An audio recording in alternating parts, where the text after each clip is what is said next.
We're proud to be GB News, the People's Channel, Britain's news channel. I'm Jacob Rees-Mogg, the Member of Parliament for North East Somerset and a former government minister. For years, I've walked the corridors of power in both Westminster and the City of London. We need to have the arguments, the discussions on how we make it better. Crop failures, famine, war, suffering on a scale completely unimaginable. We are putting the cart before the horse. As Charles I said at the scaffold, he was the true defender of liberty. Yeah, I've completely derailed the conversation. Join me Monday to Thursday at 8 p.m. on GB News, Britain's news channel. The Jubes and Kerr, we tackle the issues of the day with real, robust debate. Both sides of the fence, battling it out with me in the middle with my forthright opinions and views. And often really interesting things happen because you start with a position and then by the end of the debate you find actually, I might not have thought about that one. What we need in this country is two new political parties. You should maybe think about doing a 2024 calendar. I'm Michelle Dewberry and I'm keeping you company right through until 7 o'clock this evening. GB News, the People's Channel, Britain's watching.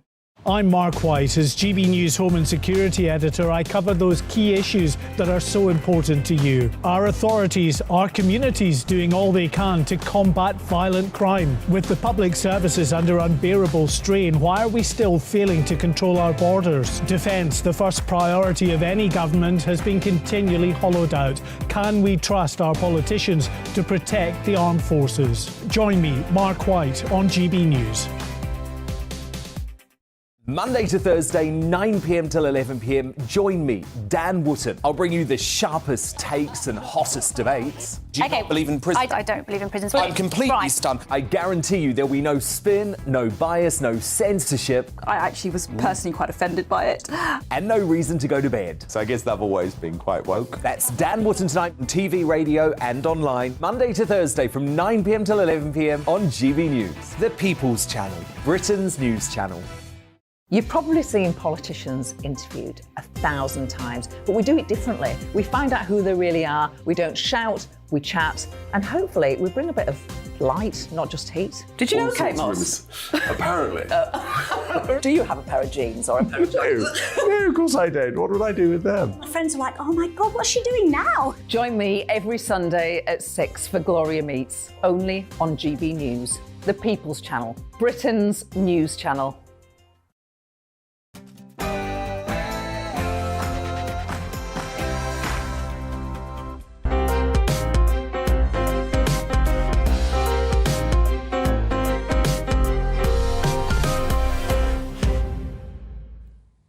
Good morning and welcome to Sunday with Michael Portillo. Settle in for 2 hours of good conversation on the arts, ethics, world affairs and exceptionally sport. Among my topics today, the Shakespearean drama of golf politics. For the next 2 hours, we're going to steer clear of the Boris Johnson drama. We deserve a break from it. But we will mention the COVID lockdowns. We now know that the government used a body called the Counter-Disinformation Unit to monitor academics who criticised its COVID policies. And a study from the Johns Hopkins and Lund universities concludes that England's first lockdown might have saved as few as 1,700 lives. I'll be joined by the three-time BAFTA-nominated writer and actor Tom Basin, whose adaptation of the Italian play Accidental Death of an Anarchist is now in London's West End. As well as being side-splittingly funny, it casts a cynical eye upon the Metropolitan Police. Also coming up, with the world engulfed in crises, from the war in Ukraine to terrorism to climate change, I speak to the former director of GCHQ, Sir David Omand, author of the timely book How to Survive a Crisis. Any week without Stefan Kyriazis would be a crisis. Our theatre expert luckily will be here to guide me through which musicals are striking the right note. All of that to come after the news with Rory Smith.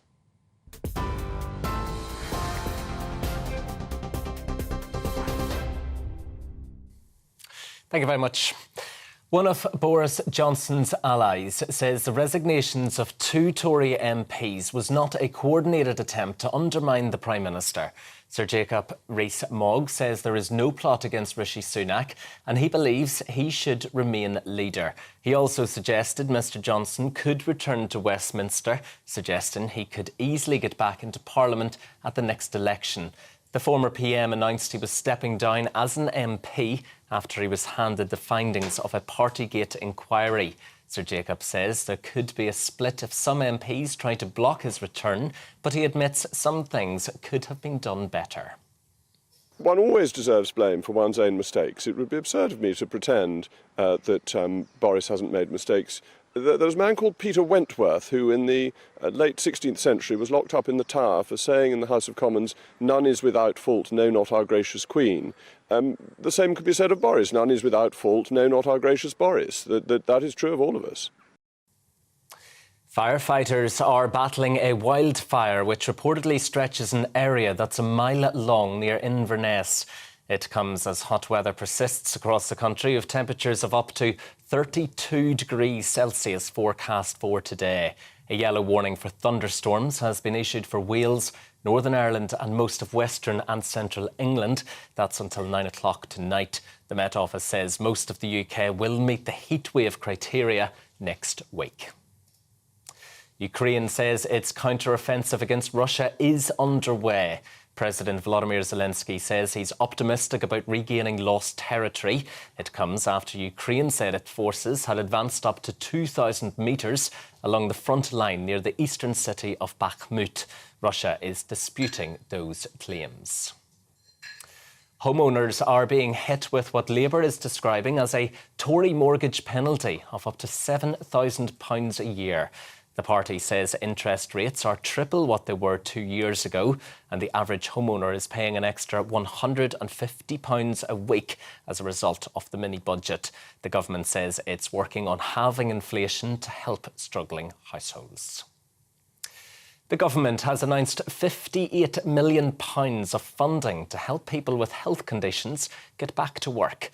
25,000 people in England will benefit from the scheme and will be referred to the service by GPs. The funding will help them start or stay in jobs by March 2025. DVLA workers have started their 2-week strike action in the long-running civil service dispute. Members of the PCS union are taking action at Typhelan and Swansea, which is likely to lead to backlogs for driving licences. The union has been given an improved offer to end the dispute, including the promise of a £1,500 payment to each member. There's a warning that there are not enough overnight parking spaces for lorries. That's according to a government-commissioned study which says there is usually more demand for lorry parking spaces than there is available. It means some drivers have to stop in lay-bys and industrial estates through the night, meaning no access to toilets or showers. Well, lorry drivers are legally required to take an uninterrupted break of at least 9 hours every 24 hours. And Manchester City fans continue celebrating. That's after lifting the Champions League trophy for the very first time. The players seen leaving their hotel in Istanbul are now only the second English team to complete a historic treble after beating Inter Milan 1-0. Celebrations will continue in Manchester tomorrow when the team will hold an open-top bus parade to mark that victory. This is GB News. We'll bring you more as it happens. Now, though, back to Michael.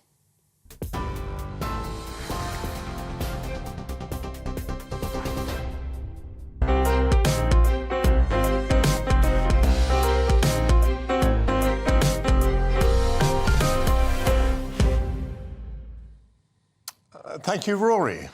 The COVID inquiry that's got underway with a whimper manufactured a bang as it clashed with the government over the release of ministers' WhatsApp messages.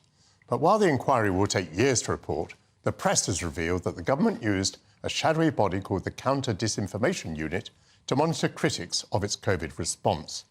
And a study by 2 respected institutions, Johns Hopkins University in the United States and Lund University in Sweden, conclude that lockdowns saved few lives at enormous costs. To discuss this, I'm joined by former Supreme Court Justice and medieval historian Lord Sumption, as well as the founder of the Us for Them campaign, Molly Kingsley. And very kindly joining us down the line from Leicester, we have Dr. Bharat Pakania, who is a senior clinical lecturer at the University of Exeter Medical School. Welcome all of you to GB News. Molly, Us for Them, what did it do and why might the government have thought that it was worth monitoring? So, Us for Them, well, we were originally 3 parents and we set up about 6 weeks into the first school closure, so the end of May 2020, and really driven out of concern for our own children. So we all had school-age kids. And of course, as school closures wore on, it became very apparent, just as parents, that keeping our kids out of school was impeding them and not a good thing. So we set up a campaign. It very quickly generated a lot of interest, a lot of controversy. It was, now, of course, no one agrees, well, very few people agree that schools should have been closed, certainly for as long as they were. But back in 2020, that wasn't the case, and it was very controversial, and immediately, started attracting a lot of support, but also a lot of criticism. And we went on really to argue throughout the pandemic for children's interests to be prioritised. And I think the key thing was because manifestly children were not prioritised in the pandemic response, there were various points at which that brought us into conflict with government. And I guess to answer your question, why were we worthy of monitoring? Well, I think two things. One, because we were often at direct odds with government. I think we threatened to take them to court at least 4 times. And two, I think because our campaign had an awful lot, and still does, an awful lot of grassroots support from parents who felt very strongly that children were being very prejudiced by the pandemic response. So, for example, you would have been arguing that the schools should not have been closed. Yeah, we argued schools shouldn't have been closed. We argued that children should not have been masked, particularly not in classrooms. We never said the vaccine shouldn't be rolled out to children, but we did question whether it should be rolled out at this point in its development, just on, question whether there was enough long-term safety data. And we questioned testing for children. Was it right to mass test children in the way that was being done? And, each of these things, I think it's fair to say, is now seen not as a controversial position, actually, but in many cases, many people would agree with us that actually we were right to question. And to remind ourselves, fairly early on it became evident that this was a disease that affected elderly people much more than the young, and indeed the young scarcely at all.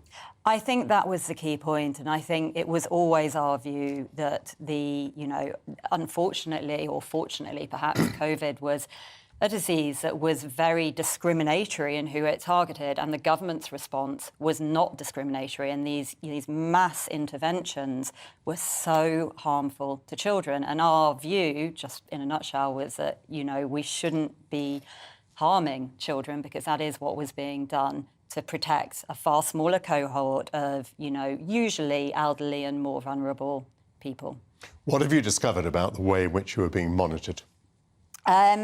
It's all very murky still. So the only thing really that we've discovered is the information that came back through subject access requests, a form of Freedom of Information Act request. And, you can see it here. So this is just one of them. I don't know if you're going to be able to see it on the screen, but there's pages of this stuff that basically came back, which is all posts on social media, it's comments. It was actually also, in my case, a lot of articles in mainstream media that had been picked up. All we know is that they were flagged by the Counter-Disinformation Unit. We don't actually know that translated to actual censorship. I think if you read the reporting over the last week, there is a strong suspicion it did. But so far, we haven't proved that. But obviously, we are investigating it, as you'd expect at this point. Lord Sumption, you and I used to talk together during this period. You, of course, were a critic of government policy. You were a sceptic.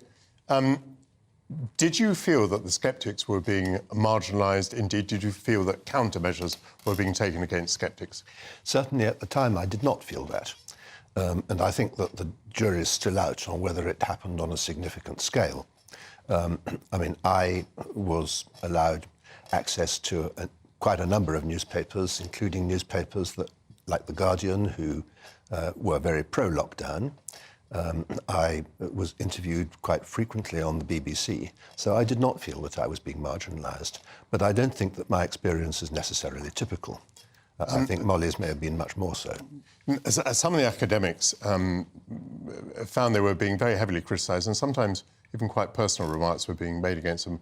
I remember that Professor Carl Henniger came in for a bit of a pasting. That is certainly true. Another example is Sunetra Gupta, whose views were consistently misrepresented and who was personally vilified by professional colleagues in a way that I regard as quite extraordinary in a scientific community. As you look now at the statistics that are emerging from various countries, for example, Sweden has done an inquiry, is there a discernible pattern that countries that locked down, as Britain did better in terms of reducing the number of deaths than countries that had a different approach like Sweden? That is the critical point. And the answer is that there is no correlation that anyone has been able to discover between the level of excess deaths and the severity of the lockdown. There is a very useful severity of lockdown index prepared by the Blavatnik School of Government in Oxford. You can compare that with the now fairly authoritative figures for excess deaths, and there is no correlation. The most interesting document of all on this is, I think, the final report published early last year by the Swedish Official Commission. This is a thorough report by a commission which was presided over by a prominent administrative judge, and the commission contained a balance of expertise, from clinical expertise to economists, sociologists, child psychiatrists, and so on. So it was an authoritative body. They have many criticisms to make of the Swedish government's response. For example, lateness in the mask mandates, lateness in imposing travel restrictions on inward travel. But the one thing that they're absolutely clear about is that the refusal of the Swedish government to have a lockdown and the refusal to close schools for anyone up to the age of 16 made this was an entirely justified policy, because lockdowns and school closures achieved absolutely nothing. And that is pretty clear from the fact that Sweden has below average excess deaths in European terms, and certainly did a great deal better than we did with our intermittent and rather severe lockdowns. Dr. Pankania, I hope that you've been able to hear the discussion so far. How do you react to the emerging view, not so much now from Johns Hopkins and from Lund, but rather just looking at the figures across countries, the emerging view that there's not much difference between the results in countries that locked down hard and those that took lesser measures like Sweden? I think we need to look into it much deeper, Michael, and we cannot compare the population of Sweden with the population of, for example, the United Kingdom. We need to look at it. I'm not averse to saying that the pro-lockdown people are in one camp and the people against lockdown are in another camp. We are scientists and we should look at it and we should learn from it.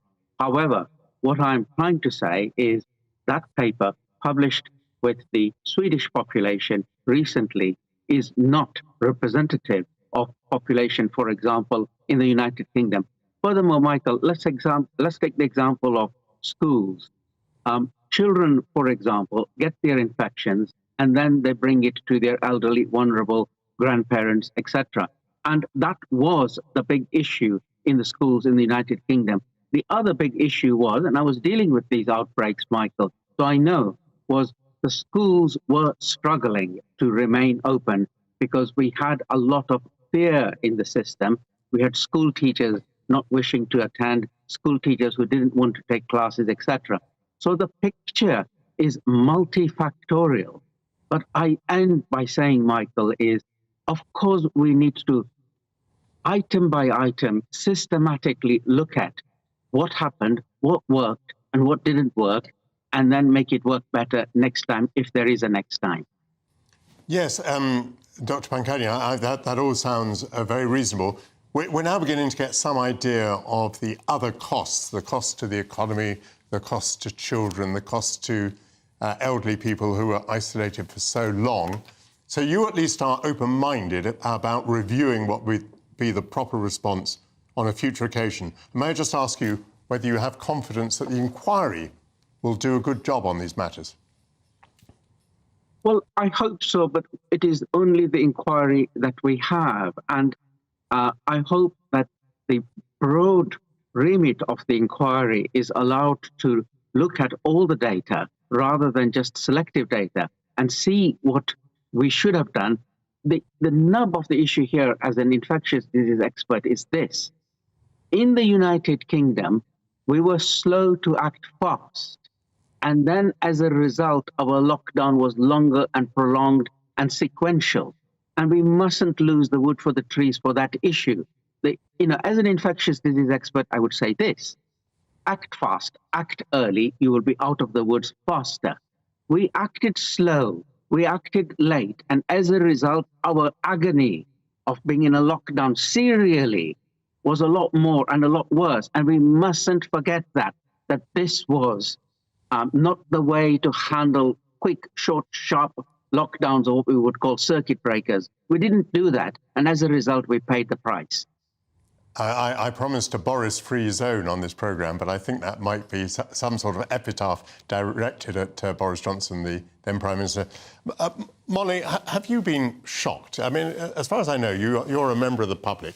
Your concern was purely about your own children and other people's children. Have you been shocked to find out the degree of political and official interest that there was in you?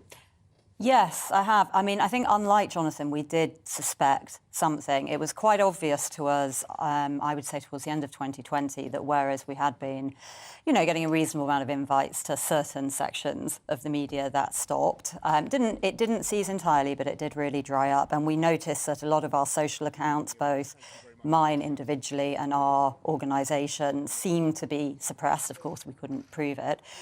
I think reading reports that comes back, the thing that does shock me is that actually, although this is flagged in the context of a report calling itself a counter-disinformation report, actually what I was saying, I mean, it wasn't even factual, it was ethically held moral opinions. Some of it actually, to the extent it was factual, was us reporting what we had been told by parents. So, parents are upset that children are still wearing masks. Some of the examples here are, I would say, so incontrovertible, they should have been beyond argument. So to give you just, one example, 2022, this was February 2022, so 2 years almost of restrictions, and I'd said it was indefensible that children's lives weren't back to normal when adult lives were. Now, how is that disinformation? So I am shocked. I'm shocked at the extent of it, and I'm shocked at the kind of content that was flagged. Well, let me assure you all that whatever your views may be, as long as they're within the law, you'll always be welcome on GB News. Thank you very much, Lord Sumption, Molly Kingsley and Dr. Bharat Pankania. You're watching Michael Portillo on GB News, Britain's news channel. After the break, we'll be joined by BAFTA-nominated writer and actor Tom Basin to talk about his latest project. First and foremost, I am a GB News fan, and I was before I was working here. Just love the fact that we're asking the questions that a lot of establishment media won't ask. With a bit of a twist, we not only want to inform you, but we want to keep you entertained. It's worth the drive because you get in and the team's all ready and waiting, they're itching to go, and it's a proper little family. GB News is the people's channel. It's the audience that makes the programme sing. We're giving our viewers and our listeners a voice. I see the thousands of your letters, tweets, emails, you name it, coming in. Britain is broken. How on earth did we get into this mess? But more importantly, how do we get out of it? The establishment had their chance. Now we're here to represent you. It's time for something different. It's time for GB News. I'm very patriotic. I believe in Britain. Our best days lie ahead. Britain's watching. Britain's watching. Join us here on GB News. The People's Channel. Britain's news channel. Join me, Patrick Christie's, Monday to Friday, 3 till 6. We tackle the day's news agenda like you've never seen before. It's high tempo, high octane, the most controversial topics, and the best guests. You will not be able to take your eyes and ears off it. I'm not afraid to ask the questions that you really want answered. 3 till 6 p.m, Monday to Friday on GB News, the People's Channel, Britain's news channel. I'm Andrew Doyle. Join me at 7 o'clock every Sunday night for Free Speech Nation, the show where I tackle the week's biggest stories in politics and current affairs with the help of my 2 comedian panellists and a variety of special guests. Free Speech Nation, Sunday nights from 7 on GB News, the People's Channel, Britain's news channel. Every Sunday from 11. Join Michael Portillo. There'll be topical discussion, looking at the week before and the week to come. So kick back and relax at 11 a.m. on Sundays on GB News with me, Michael Portillo. GB News, the People's Channel, Britain's news channel. GB News has its own late-night paper preview show, Headliners, where comedians take you through the next day's top news stories. You don't have to bother reading the newspaper, we've got it covered for you. Headliners, every night at 11 p.m. and repeated every morning at 5 a.m. We won't send you to sleep like some of the other paper review shows out there. GB News, the People's Channel, Britain's news channel. Join me, Camilla Tominey, on Sunday mornings from 9:30, taking the politicians to task and breaking out of SW1 to see how their decisions are affecting you across the UK. Bursting the Westminster bubble every Sunday morning, only on GB News, the People's Channel. Britain's watching. Monday to Thursday nights on GB News. At 6, it's Dubes & Co. 7 o'clock, Farage. At 8, join Jacob Rees-Mogg. And at 9, Dan Wootton Tonight, followed by Headliners. On TV, radio and online. This is GB News. Westminster is going around in ever-decreasing circles, followed by the media. Britain is broken. How on earth did we get into this mess? But more importantly, how do we get out of it? Join me at 7 p.m, Mondays to Thursdays on Farage, here on GB News. We will have open, rational debate. We've got to work out how Britain moves forward from this. Join us here on GB News, the People's Channel. Britain is watching.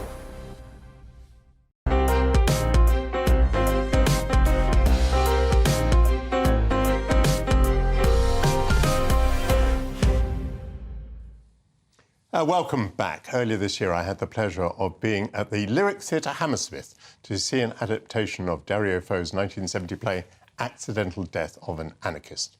The story now is relocated from a police station in Milan, from which a supposed anarchist has been defenestrated, to London, where the play's quick-witted protagonist runs rings around the Metropolitan Police to expose its guilt. It's been adapted by actor, writer and comedian Tom Basin, who's retained both the biting critique and the hilarity of the original play. As of tomorrow, the play will be staged at the Haymarket Theatre in London's West End, still starring Daniel Rigby. And I'm delighted to say that Tom joins me now. Tom Basin, welcome very much to GB News. Thank you. It's an amazing play. What made you think of doing an adaptation of a 1970 Italian play? Well, back when I started writing it, which was around 2014, Theresa May had just delivered that broadside to the Police Federation it was all about stop and searches and racial profiling back then. Still goes on. And there was a lot of pressure, particularly on the Metropolitan Police, but on policing in general. And it felt like this play, which is both so funny and riotous, as you say, was suddenly quite urgent and talked about things that, were happening now in this country, and I thought there'd be an audience who wanted to see it. Yeah, the original play was also serious in that there had been a defenestration of someone from a police station, and this was kind of best sent up, best explored through the medium of a farce. Yeah, that's right. I mean, in the original play, when Dario Fo writes about his first, the point at which he came to write it, because he based it all on official police testimonies and on the police description of events, he said it was naturally a farce, that the play had to be a farce, because everything that the police were saying, the way they were presenting the story was so absurd, it was the only way that it could really be told. And so the farcical nature of it is kind of baked into the subject matter, really. So what happens is that a character known as the Maniac, I mean, it's almost a one-man play. The Maniac comes into a police station. He takes on various guises. He is a sort of clown. Yeah. And he tricks the police into exposing the thinness of the lies that they've been telling about this person who's been pushed out of the window. That's broadly it, isn't it? Yeah, that's it. It's someone coming in and I guess analysing what the police are saying, applying logic to these absurd fantasies that the police have been spinning, and in doing so, kind of showing how thin and impossible that they are, and kind of, I guess, shining a light on how the police usually deal with these cases and how, in the past, they've managed to explain things away or get things, to disappear. In case people think that it's going to be an exclusively heavy evening, it is brilliantly entertaining. Oh, thank you. I mean, describe Daniel Rigby's talents. I mean, he struck me, I don't know whether he's ever been in circus, but he was like a circus clown at times, wasn't he? Yeah. There's a whole sequence that goes on for a very long time where he's just balancing on a table. You don't know whether it's going to fall off or not. Absolutely brilliant. Yeah, completely. And there's a lot that I really can't take credit for, because physically, as a performer, he's really amazing. He's so skillful and just completely magnetic to watch. And he can do things. He can suddenly change his physicality to go in and out of different characters in a way that's completely spellbinding. And, you know, the effect that it has for the audience when they're in on the game that he's playing with the police is so intoxicating, I think. So, as you say, there's lots of physical moments that he himself added in, and we tried out in rehearsal, and it just the effect of it is just so delightful that I think sometimes what can happen is the audience forget that the subject matter's heavy, and then when they're reminded of it, it's quite shocking. Is it true that you are continuously rewriting, adding material, updating? Yeah, I mean, to some extent, yeah. We first staged this play in Sheffield last year, and at that point it was about policing in general, and you know, the references were more like subjects like Hillsborough and Orgreave and things that made sense for a Sheffield audience. And then moving the play to London has meant that we can focus on the Metropolitan Police and much more about inner city policing, really. And because these stories and scandals are coming out on a daily basis now, it feels, you know, I want to keep the players fresh and exciting and on the pulse as possible. So we are rewriting as much as the actors can bear, really, because it's a lot for them to change it too much. How frequent is it in Britain for a person to die in custody? I don't know about the exact frequency, but since 1990 there have been, I think, 1,858 deaths in police custody or following contact with the police. But that's a figure that's rising all the time. So it's really disgracefully frequent. Is the truth of it. What I found extraordinary, I mean, you know my background. I'm a big establishment figure and I'm a Tory and all of those things. There's a moment where the main protagonist denounces, with a list, really, the things that have gone wrong with the Metropolitan Police, and the audience all applauded, and I was applauding as enthusiastically as anyone else. That's great, yeah. Well, what's gone wrong? What's gone wrong?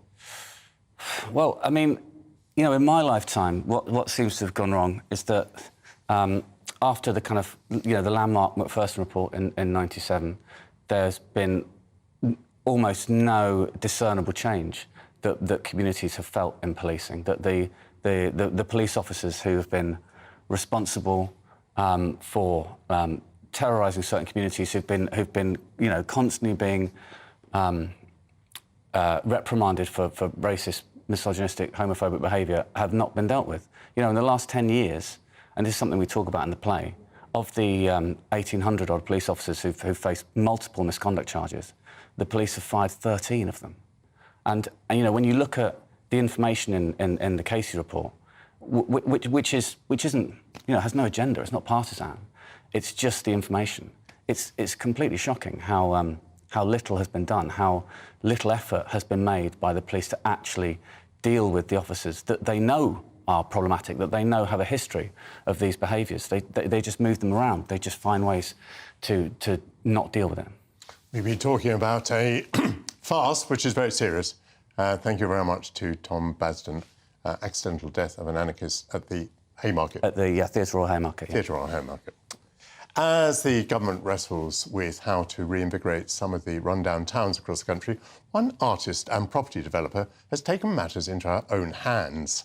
Tash Fructo's work has brought a burst of colour to the streets of Gloucester, reviving a sense of belonging and pushing up the value of local property. We sent GB News' South West of England reporter Jeff Moody to take a look. Walk around Gloucester and it won't be long before you come across a Tash Fruitco painting. You may even live in one. And it was mainly because people don't like how the city looks. So it made total sense to me to paint the houses on the streets that I owned houses on. So I just started knocking on residents' doors and asking if I could paint their house. Tash is a property developer with an artistic bent and a passion for colour. Overwhelmingly positive. People are absolutely loving what we are doing for the city, bringing joy, colour, creativity, and honestly, it's a massive positive boost to most people's days. It's a boost to residents' bank balances too. Properties on these streets have increased in value by a whopping 30%. But it's not just the rise in value that's important, it's the value of the community itself. When all of the houses are painted different colours, the neighbours can't help but come together. It's really brought a sense of community to this street. Mark, whose house is bright blue, says he's never been so popular. It seems to have got us more like my friends, because half of them we didn't seem to know, but now the streets come together, we seem to know a lot more people. When I walk past with my husband, I say, oh, I like the colour, I like the colour. But now I think it make feel like fresh. Yeah, people feel like, oh, fresh. Hopewell Street in the Barton and Tredworth area of the city is Tash's biggest project yet, 63 houses. It's her 5th transformation in the city. Until recently, the artist has been self-funding her work, but now she's received a lottery grant and there's no stopping her. As a creative, having a whole city to decorate is an absolute dream, and I see everywhere as a canvas. And to be able to see places looking their best really makes me super happy. And that's some canvas. In a city of 60,000 houses, Tash will be painting up a storm for many years to come. Jeff Moody, GB News. I am myself dressed as a Gloucester street today. Thank you very much to Jeff Moody. Crisis is a word for our times, with the climate challenge, the aftermath of COVID, tensions in the South China Sea, and humanitarian disasters unfolding from Ukraine to Sudan. Governments are scrambling to respond. A former director of GCHQ has authored a new book called How to Survive a Crisis, into which he's poured his enormous wealth of practical experience. I'm delighted to be joined by Sir David Omond. David, great to see you. Welcome. We were colleagues in government, we should explain, so we know each other quite well. Why have you written the book now? To make a difference, because I am concerned that we're not in good enough shape to survive the crises that will come over the next 10 to 20 years. You mentioned some of the things that are already around, but we're also more vulnerable because we are so dependent on digital technology that is so easily disrupted. Supply chains get disrupted. We saw that with the Chinese lockdowns.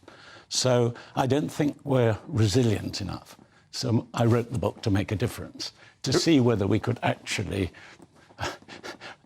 raise the consciousness of individuals who would have to, at home, businesses who are not in the best shape to withstand digital crises, and government, because all these big issues will hit us over the next 10 years or so.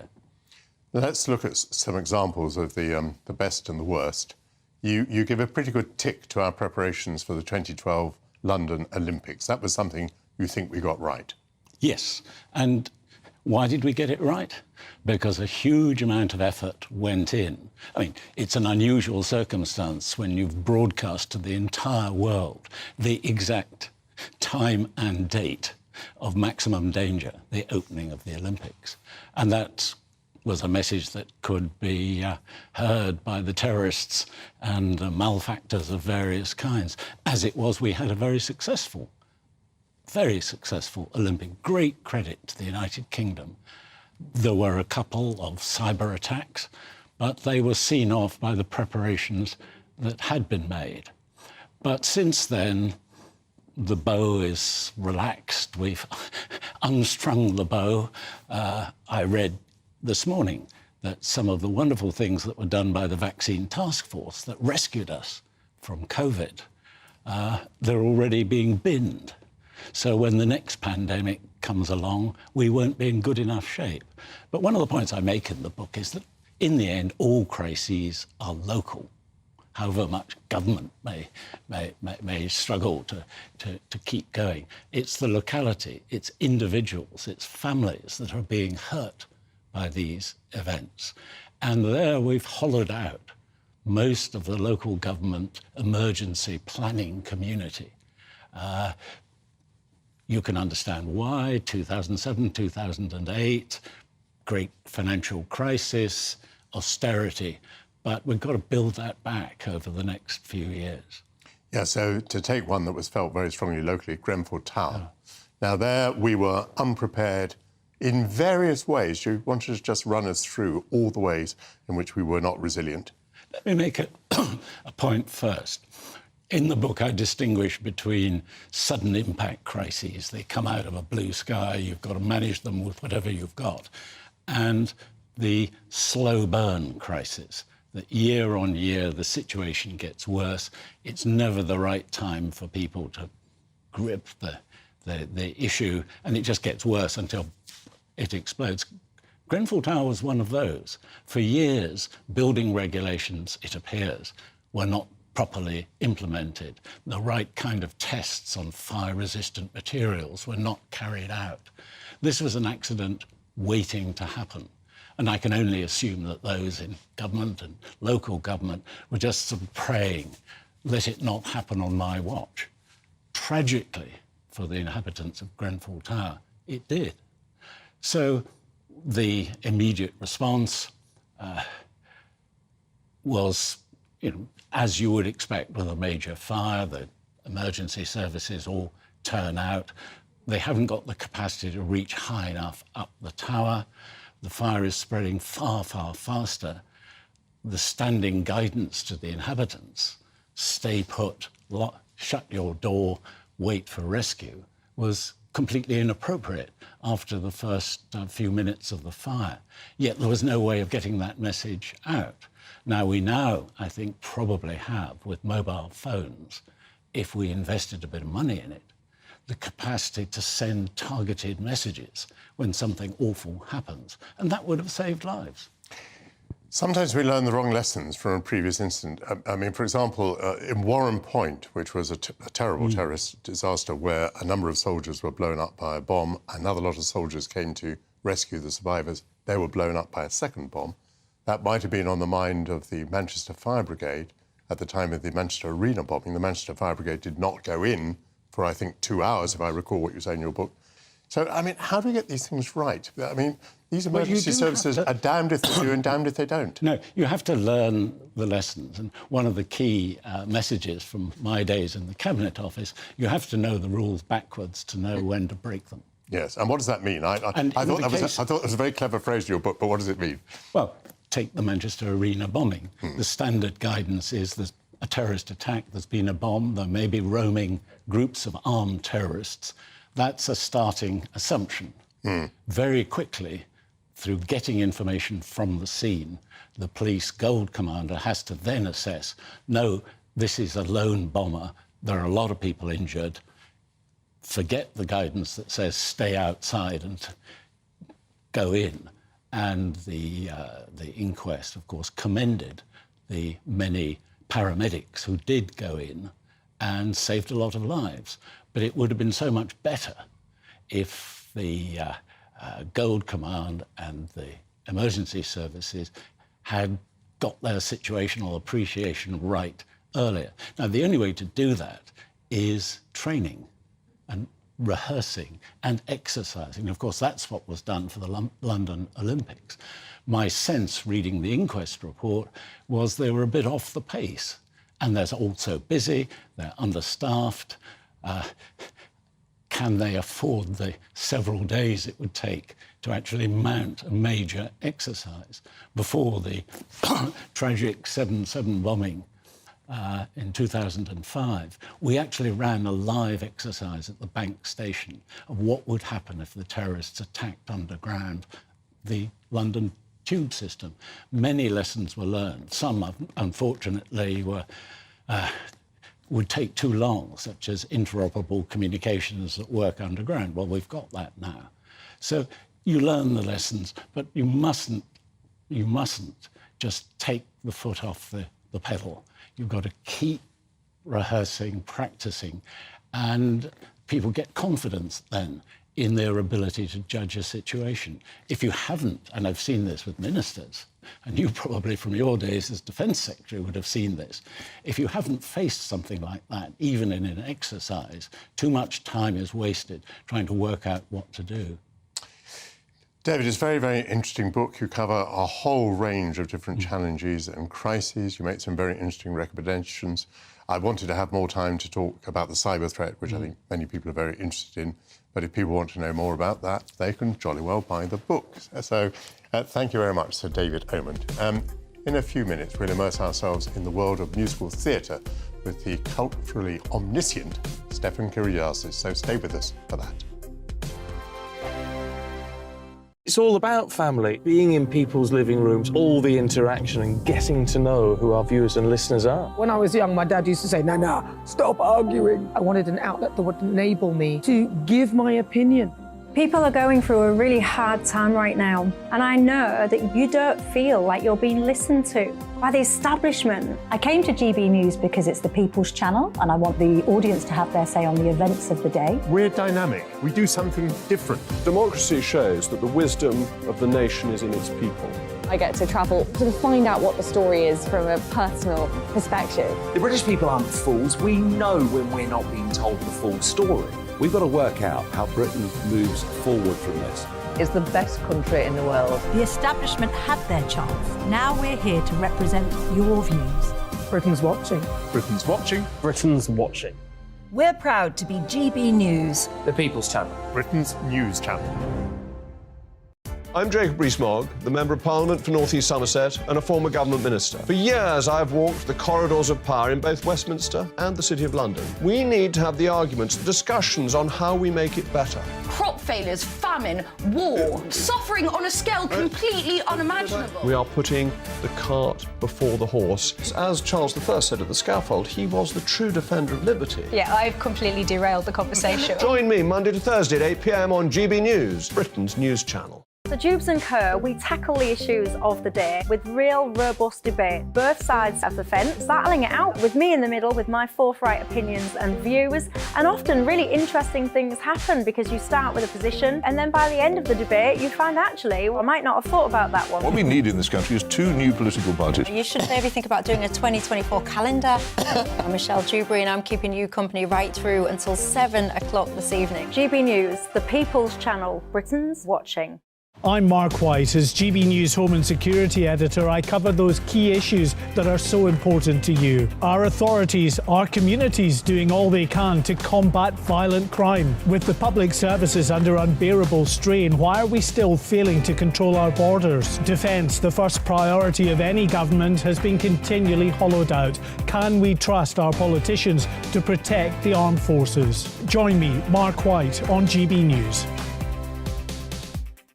Monday to Thursday, 9 p.m. till 11 p.m. Join me, Dan Wootton. I'll bring you the sharpest takes and hottest debates. Do you not believe in prison? I don't believe in prisons. I'm completely stunned. I guarantee you there'll be no spin, no bias, no censorship. I actually was personally quite offended by it. And no reason to go to bed. So I guess they've always been quite woke. That's Dan Wootton tonight on TV, radio and online. Monday to Thursday from 9 p.m. till 11 p.m. on GB News. The People's Channel, Britain's news channel. You've probably seen politicians interviewed 1,000 times, but we do it differently. We find out who they really are, we don't shout, we chat, and hopefully we bring a bit of light, not just heat. Did you know Kate Moss? Apparently. Do you have a pair of jeans or a pair of jeans? No, of course I don't. What would I do with them? My friends are like, oh my God, what's she doing now? Join me every Sunday at 6 for Gloria Meets, only on GB News, the People's Channel, Britain's news channel.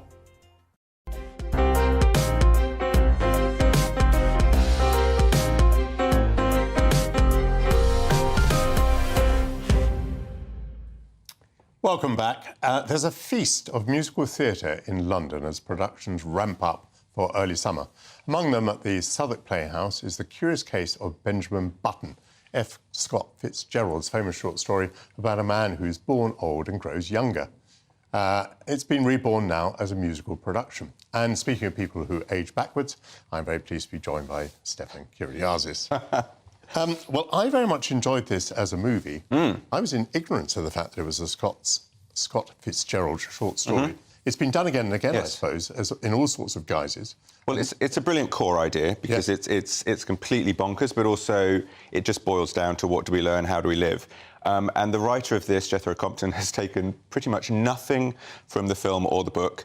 He's completely reinvented it, and he has done it beautifully. And I'm going to state this is one of my favourite shows in a very, very, very long time. It is beautiful, Michael.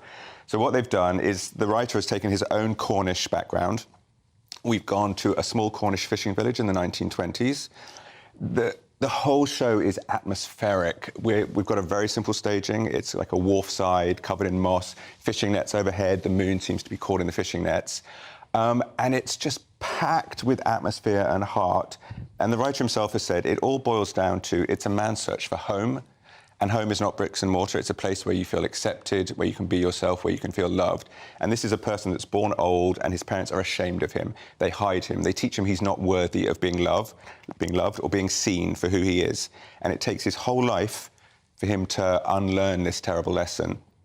And it's so beautiful. It made me cry a couple of times, I have to say.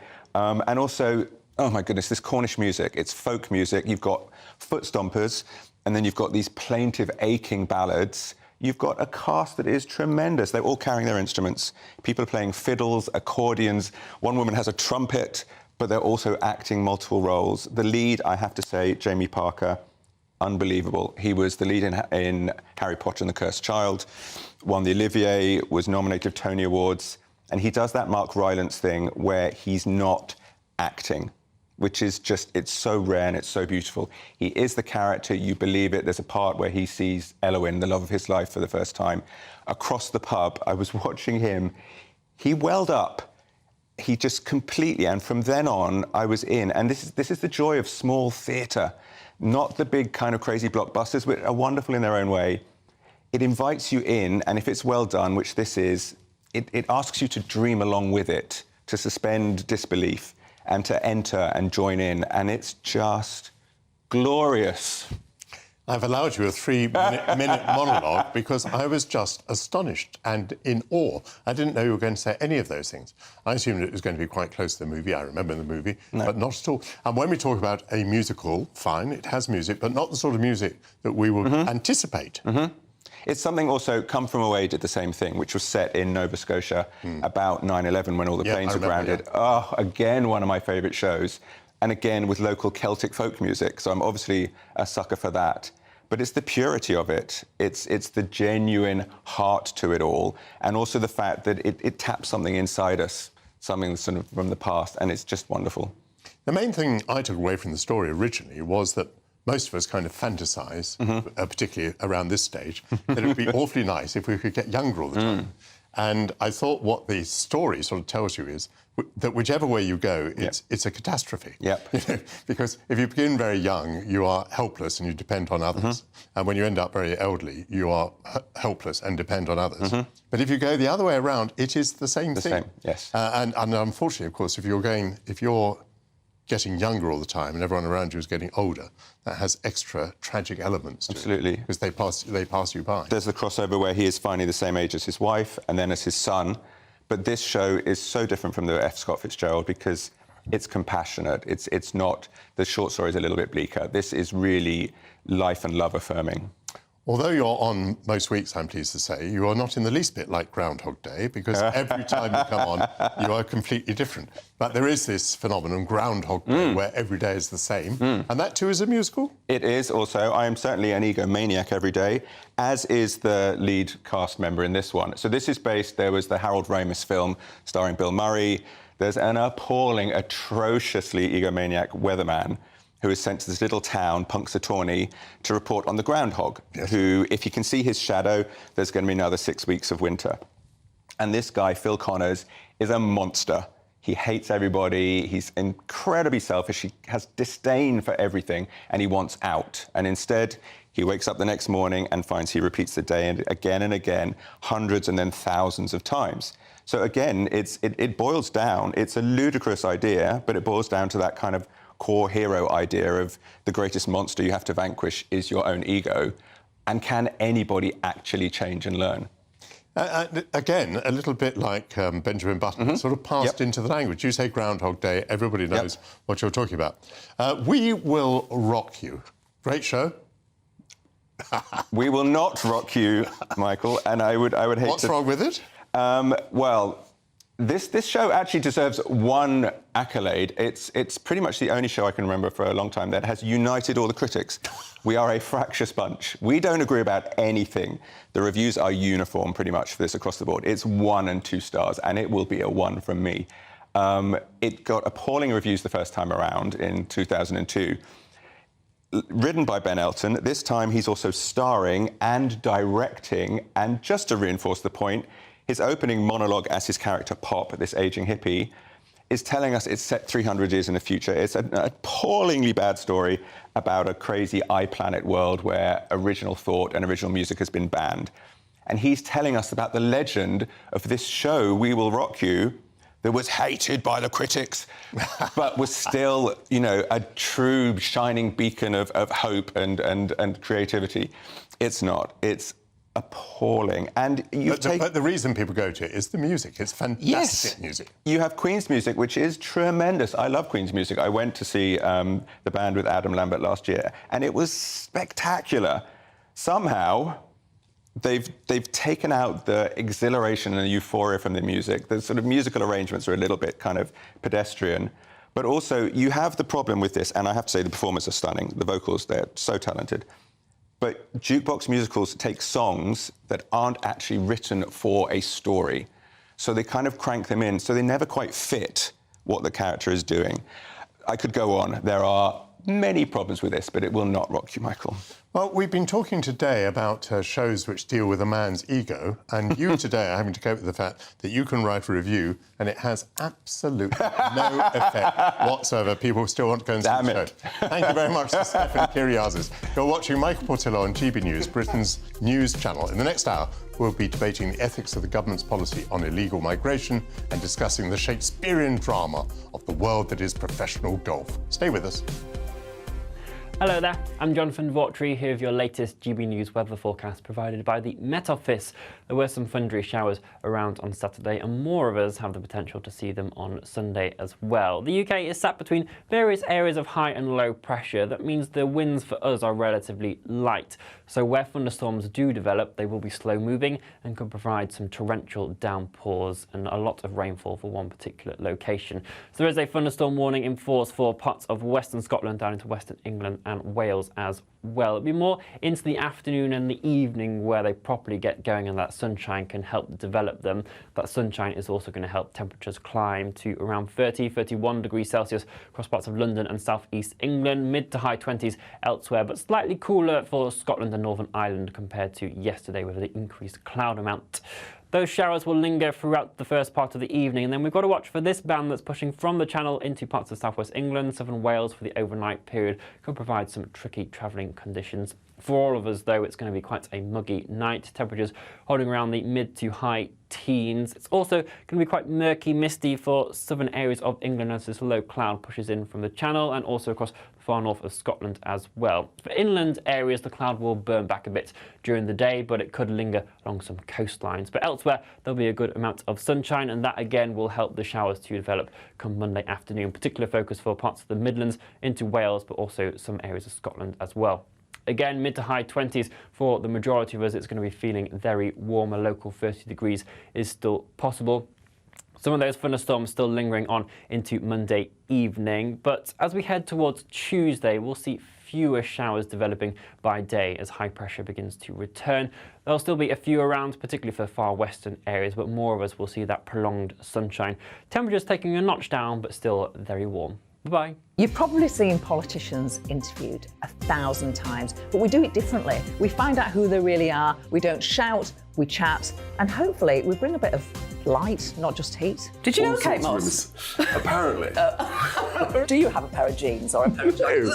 No, of course I don't. What would I do with them? My friends are like, oh my God, what's she doing now? Join me every Sunday at 6 for Gloria Meets, only on GB News, the People's Channel, Britain's news channel.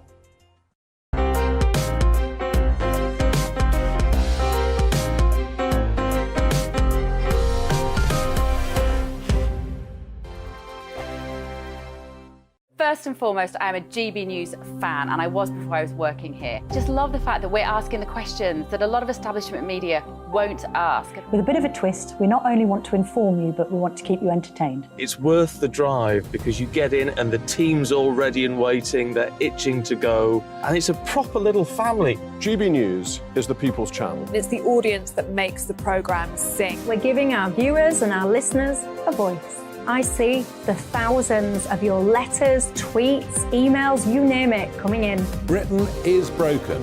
How on earth did we get into this mess? But more importantly, how do we get out of it? The establishment had their chance. Now we're here to represent you. It's time for something different. It's time for GB News. I'm very patriotic. I believe in Britain. Our best days lie ahead. Britain's watching. Britain's watching. Join us here on GB News. The People's Channel. Britain's news channel. Join me, Patrick Christie's, Monday to Friday, 3 till 6. We tackle the day's news agenda like you've never seen before. It's high tempo, high octane, the most controversial topics, and the best guests. You will not be able to take your eyes and ears off it. I'm not afraid to ask the questions that you really want answered. 3 till 6 p.m, Monday to Friday on GB News, the People's Channel, Britain's news channel. I'm Andrew Doyle. Join me at 7 o'clock every Sunday night for Free Speech Nation, the show where I tackle the week's biggest stories in politics and current affairs with the help of my 2 comedian panellists and a variety of special guests. Free Speech Nation, Sunday nights from 7 on GB News, the People's Channel, Britain's news channel. Every Sunday from 11. Join Michael Portillo. There'll be topical discussion, looking at the week before and the week to come. So kick back and relax at 11 a.m. on Sundays on GB News with me, Michael Portillo. GB News, the People's Channel, Britain's news channel. GB News has its own late-night paper preview show, Headliners, where comedians take you through the next day's top news stories. You don't have to bother reading the newspaper, we've got it covered for you. Headliners, every night at 11 p.m, and repeated every morning at 5 a.m. We won't send you to sleep like some of the other paper review shows out there. GB News, the People's Channel, Britain's news channel. Join me, Camilla Tominey, on Sunday mornings from 9:30, taking the politicians to task and breaking out of SW1 to see how their decisions are affecting you across the UK. Bursting the Westminster bubble every Sunday morning, only on GB News, the People's Channel. Britain's watching. Monday to Thursday nights on GB News. At 6, it's Dubes & Co. 7 o'clock, Farage. At 8, join Jacob Rees-Mogg. And at 9, Dan Wootton Tonight, followed by Headliners. On TV, radio and online. This is GB News. Westminster is going around in ever-decreasing circles, followed by the media. Britain is broken. How on earth did we get into this mess? But more importantly, how do we get out of it?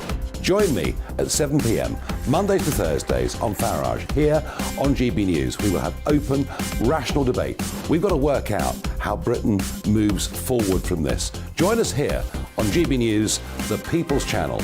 Britain is watching.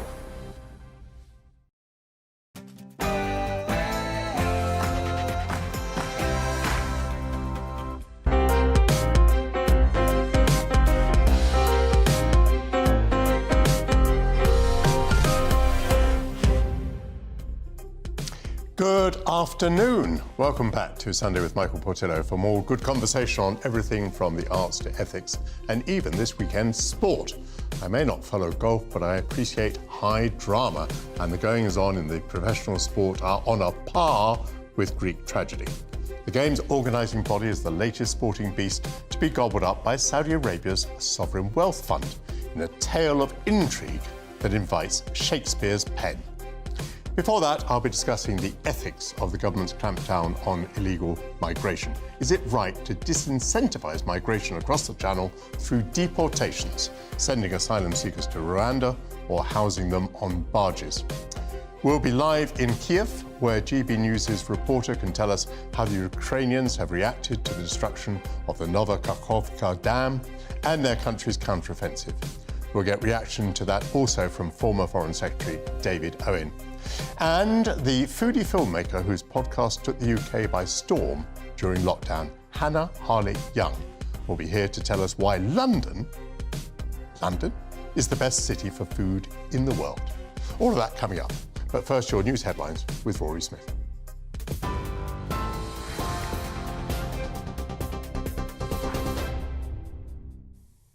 Thank you very much, Michael. Well, we're going to start with some breaking news this hour, and a boat carrying British tourists has reportedly burst into flames in the Red Sea. They were taking part in a scuba diving trip. The Foreign Office has confirmed it's in contact with Egyptian authorities. Local media is reporting that 3 people are missing. We will, of course, bring you more on this story as it develops. Well, in other news this afternoon, one of Boris Johnson's allies said the resignations of 2 Tory MPs was not a coordinated attempt to undermine the Prime Minister. Sir Jacob Rees-Mogg says there is no plot against Rishi Sunak and he believes he should remain leader. He also suggested Mr Johnson could return to Westminster, suggesting he could easily get back into Parliament at the next election. The former PM announced he was stepping down as an MP after he handed the findings of the Partygate inquiry. Well, Sir Jacob says there could be a split if some MPs try to block his return, but he admits some things could have been done better. One always deserves blame for one's own mistakes. It would be absurd of me to pretend that Boris hasn't made mistakes. There was a man called Peter Wentworth who in the late 16th century was locked up in the Tower for saying in the House of Commons, "None is without fault, no, not our gracious Queen." The same could be said of Boris. None is without fault, no, not our gracious Boris. That is true of all of us. Well, meanwhile, Leave campaigner Nigel Farage believes it's the end for Boris Johnson with the Conservatives. But the GB News presenter told Camilla Tominey he's been talking to Tory MPs about potentially joining a new party. The good side of Boris, of course, is, just look at today's newspapers. Yes. He's very good at dominating news. Yeah. He does have personality. He does make people smile.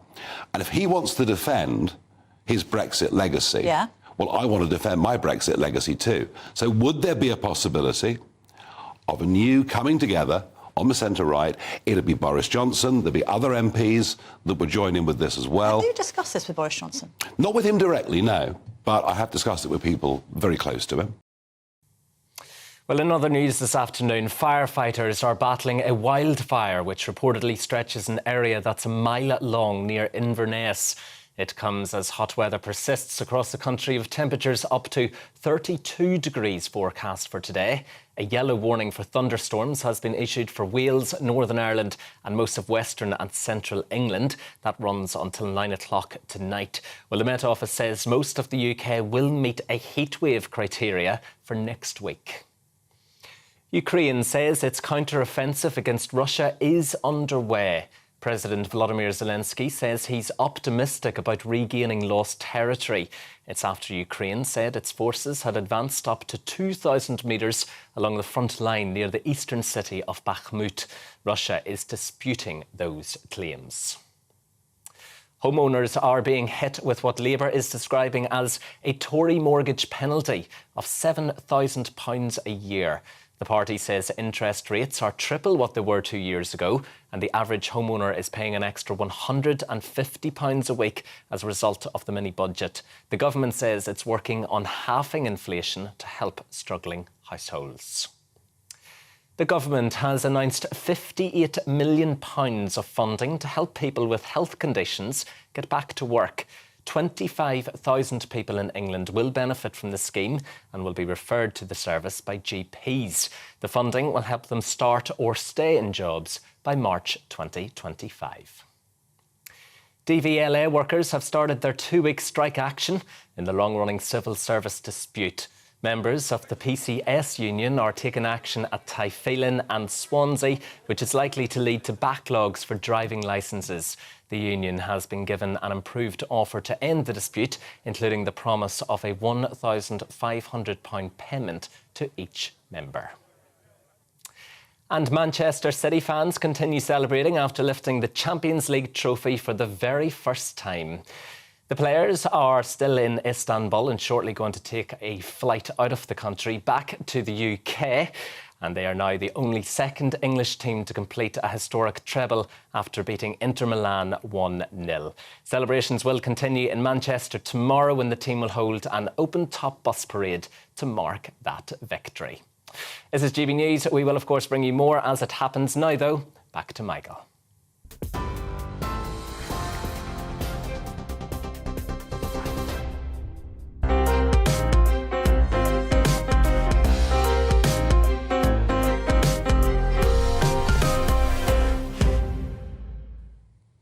Thank you, Rory.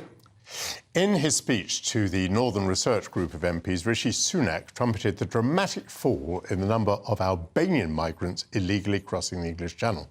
The Prime Minister says that that's thanks to tough measures, including a new deportation agreement with Albania. Do tough policies work? Is it ethical to disincentivise illegal migration through measures like the Rwanda scheme? I'm joined by Alp Mehmet of Migration Watch and Matthew Stadlen, the writer and broadcaster. Welcome to you both.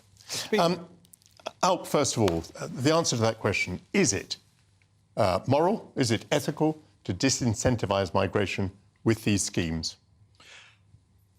Certainly to disincentivise illegal migration is absolutely moral. I would ask the people of this country, most of whom think this is not only unfair, but it's something that they do not want to happen. That's the only reason, frankly, that the government is making the attempt that it is to actually deal with the problem. And when people come in, they simply declare that they are a particular nationality, that their name, identity is a certain identity. We don't really know, and yet we let them in. Time and again, we discover that they are not who they said they were. Very often, they're not the age that they say they were, and end up committing all sorts of heinous crimes. Isn't it sensible and isn't it moral to try and prevent that sort of thing happening? Matt Stadlen. No, I would just say, first of all, on that last point, I mean, that is classic fear-mongering, isn't it, to suggest that asylum seekers end up committing the most horrendous crimes. Of course, some asylum seekers will commit terrible crimes. We've got many Brits who commit terrible crimes. So that's just scaremongering, fear-mongering, and I don't buy it. Let's roll back to the basic point. The basic point, I think, is that we have to have a humane system of asylum in this country, Michael, and it also needs to be efficient. And at the moment, because of the grotesque lack of efficiency under this Conservative government, and it stretches back, the Tories have been, as you know, as a former Tory MP, the Tories have been in power now, one way or another, for 13 years. There are tens of thousands of people languishing on this asylum backlog. That's inefficient, it's not fair on the British taxpayer, and it's also not fair on those who are seeking asylum. If you look at the speed of which we are processing these people, it is far slower, 2 or 3 times slower than in Germany and France. We also have obligations to take in our fair share, as I would describe it, of refugees, of asylum seekers, such as my grandparents on my father's side, and we take in many fewer, just for example, than France, I think, and than Germany. But, Matt, your point that people are languishing, I see that that is a strong point. But if people are languishing, isn't that a good argument for disincentivising illegal migration? There'll be fewer people languishing if there are fewer applicants. It's a good argument for the Conservatives employing and engaging enough staff in the Home Office, in our immigration system, to make sure that people can be processed properly and quickly. At the moment, I think people can be detained indefinitely. We can't allow that to go on. Instead of schemes that clearly won't work, that clearly aren't financially viable, that are clearly inefficient and are also inhumane, like Rwanda, let's employ enough people to sort out this backlog. Well, so humane that Germany has just said that they're actually going to follow suit. I won't accept that we don't take people in who are coming here claiming asylum. We've taken 500,000 in since 2015 from all sorts of regular routes. And if you're looking at the regular routes that people do come in from, settlement schemes of one form or another, we take in more and have taken in more than the whole of the EU put together. We took in people from Hong Kong and from Afghanistan, for example. I want to pick Matt up on and this is a very delicate matter on the subject of your grandparents, but it could also be the subject of my father. My father left Spain. Had he not left Spain, he would also be the subject of me. Is that right? I didn't know your first background. generation. Mark. You're first generation. So here we are. We're all first generation immigrants. But you I'm see, not first generation. Oh, all right. I bet your grandparents. Yeah. You're younger than the two of us. Thank you, Michael. The point is, I think your comparison is invalid. You see, I think it's even possibly insulting to the generation of my father and your grandparents in this respect, that they, of course, were facing mortal peril when they left, and we took them in. The people who are in Calais are not facing any mortal peril whatsoever. So to respond to that, first of all, I think it's a majority, it's around about 64% last year or so, of the people who sought asylum in this country were given some form of protection by the government, which suggests that they had a proper case, a case properly to be considered. Why would they be offered asylum? Precisely because they were fleeing peril. You don't need to compare the horrors of what's been going on in Syria, the horrors of what's happened in Iraq, and don't forget we were part of an invasion of Iraq. You don't need to compare that to the Holocaust that my grandparents were lucky enough to escape to recognise the fact that these people have been in some sort of mortal danger. So yes, my grandparents absolutely needed to seek asylum, but so do many of these people. You might come back and say, well, why can't they stay in Calais? Yes. France is a safe country. We know, don't we, I think, that you'll correct me if I'm wrong, that under the Refugees Convention, under international law, refugees are not obliged to seek asylum in the first safe country to which they apply. If that were the case, you would have untold numbers of people seeking asylum in Greece and other countries neighbouring these conflict zones. That's not fair on the Greeks. It has to be proportionate. We have to. You're a responsible figure. You said earlier in a previous segment you're an establishment figure. You're responsible. You understand our duties, not just to asylum seekers, but to our fellow European countries. We take in fewer refugees than many other countries in Europe. We have to do our bit, if not just for humane reasons, because we want to have the respect of the international community.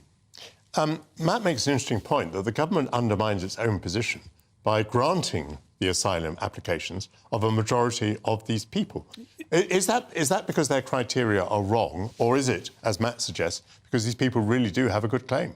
Well, our system is pretty lax. However, one of the reasons why we do grant them some form of refuge, and it's not asylum, I hasten to add, it's because we can't do anything with them. We can't get rid of them. We can't return them anywhere. It's all very well to say they won't claim asylum in Greece, but what about Germany? What about Switzerland? What about France? What about Belgium? All these countries that so many go through in order to get here. So I won't accept that everyone who claims asylum is a genuine asylum seeker. They are not. The vast majority are able-bodied, strong young men with money in their pockets who can pay the smugglers money to get them over here. What's happened with the Albanian applicants does seem to suggest that policy can work here. I mean, the Albanians were not fleeing one of the conflicts that you've named, and the Albanian applicants have fallen very, very dramatically because it's now possible to repatriate them to Albania. Are you against that? So just it's an important point, just very quickly to address. You say, what about Switzerland, what about Germany? I've already said that Germany receive a lot of asylum applications. As far as Albania is concerned, I've been to Albania. My builder was Albanian. He's become a good friend. We did a road trip through Albania and Montenegro and elsewhere, and Kosovo. It's fantastic fun. It's a wonderful country, it's a beautiful country. You go on a holiday there, it's an incredibly poor country. Do people from Albania deserve asylum here? Perhaps not. And in that case, it's absolutely right for our government to do a deal of some sort with Edi Rama, the Prime Minister of Albania, and say, look, come on, this has got to stop. You don't want people leaving. We don't think that the people who are leaving your country deserve asylums, so let's try and work together.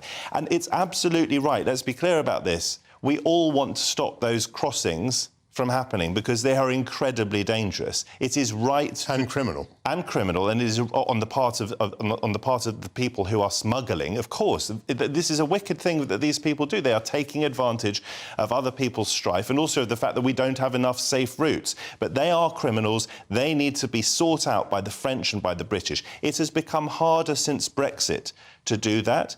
And we need to work incredibly closely with French politicians and with the French authorities to make sure that they are doing everything that they can to make sure they're not disincentivised so from helping. You'd be happy to thwart the illegal migrants? Yeah, I would. At the same time, it has to be a priority because I'm not going to support criminality. What I want to do is I want to thwart the smugglers. I want to thwart the gangs, and I want to stop the boats because the boats are dangerous. At the same time, we have to open safe routes so that we take our fair share. We've just got a few seconds. We do take our fair share, more than our fair share. It's just wrong to repeatedly say we don't take our fair share. Don't the Ukrainians, the Hong Kongers, the Afghans, the Syrians, the Iraqis that we've taken in, don't they matter? Aren't they genuine? Should we really, anyone who asks to come in, say, OK, come in, no problem, when already, and let me just say that one of the reasons why the government is actually keen on us to be discussing this as we are is because legal migration is so way out of control. Indeed. So they want to focus on this area that they think they're doing something about. They're not. It will continue. This is a great country and this is a great channel, GB News, because here we've been discussing migration between two first-generation and one second-generation immigrant into this country. Alt Mehmet and Matthew Stallion, thank you very much. After the break, the Shakespearean drama that's overwhelmed professional golf. It's all about family, being in people's living rooms, all the interaction and getting to know who our viewers and listeners are. When I was young, my dad used to say, "Nana, stop arguing." I wanted an outlet that would enable me to give my opinion. People are going through a really hard time right now, and I know that you don't feel like you're being listened to by the establishment. I came to GB News because it's the People's Channel, and I want the audience to have their say on the events of the day. We're dynamic. We do something different. Democracy shows that the wisdom of the nation is in its people. I get to travel to find out what the story is from a personal perspective. The British people aren't fools. We know when we're not being told the full story. We've got to work out how Britain moves forward from this. It's the best country in the world. The establishment had their chance. Now we're here to represent your views. Britain's watching. Britain's watching. Britain's watching. We're proud to be GB News. The People's Channel. Britain's news channel. Join me, Patrick Christie's, Monday to Friday, 3 till 6. We tackle the day's news agenda like you've never seen before. It's high tempo, high octane, the most controversial topics and the best guests. You will not be able to take your eyes and ears off it. I'm not afraid to ask the questions that you really want answered. 3 till 6 p.m, Monday to Friday on GB News, the People's Channel, Britain's news channel. Join us every night on GB News at 11 p.m. for Headliners, which is 3 top comedians going through the next day's news stories, which is exactly what you need, because when the establishment has gone crazy, you need some craziness to make sense of it. So join us 11 p.m. every night on GB News, the People's Channel, Britain's news channel. Join me, Camilla Tominey, on Sunday mornings from 9:30, taking the politicians to task and breaking out of SW1 to see how their decisions are affecting you across the UK. Bursting the Westminster bubble every Sunday morning, only on GB News, the People's Channel. Britain's watching. I'm Jacob Rees-Mogg, the Member of Parliament for North East Somerset and a former government minister. For years, I've walked the corridors of power in both Westminster and the City of London. We need to have the arguments, the discussions on how we make it better. Crop failures, famine, war, suffering on a scale completely unimaginable. We are putting the cart before the horse. As Charles I said at the scaffold, he was the true defender of liberty. Yeah, I've completely derailed the conversation. Join me Monday to Thursday at 8 p.m. on GB News, Britain's news channel. So Jubes & Co, we tackle the issues of the day with real robust debate, both sides of the fence, battling it out with me in the middle with my forthright opinions and views. And often really interesting things happen because you start with a position and then by the end of the debate you find actually, well, I might not have thought about that one. What we need in this country is 2 new political parties. You should maybe think about doing a 2024 calendar. I'm Michelle Dewberry and I'm keeping you company right through until 7 o'clock this evening. GB News, the People's Channel, Britain's watching.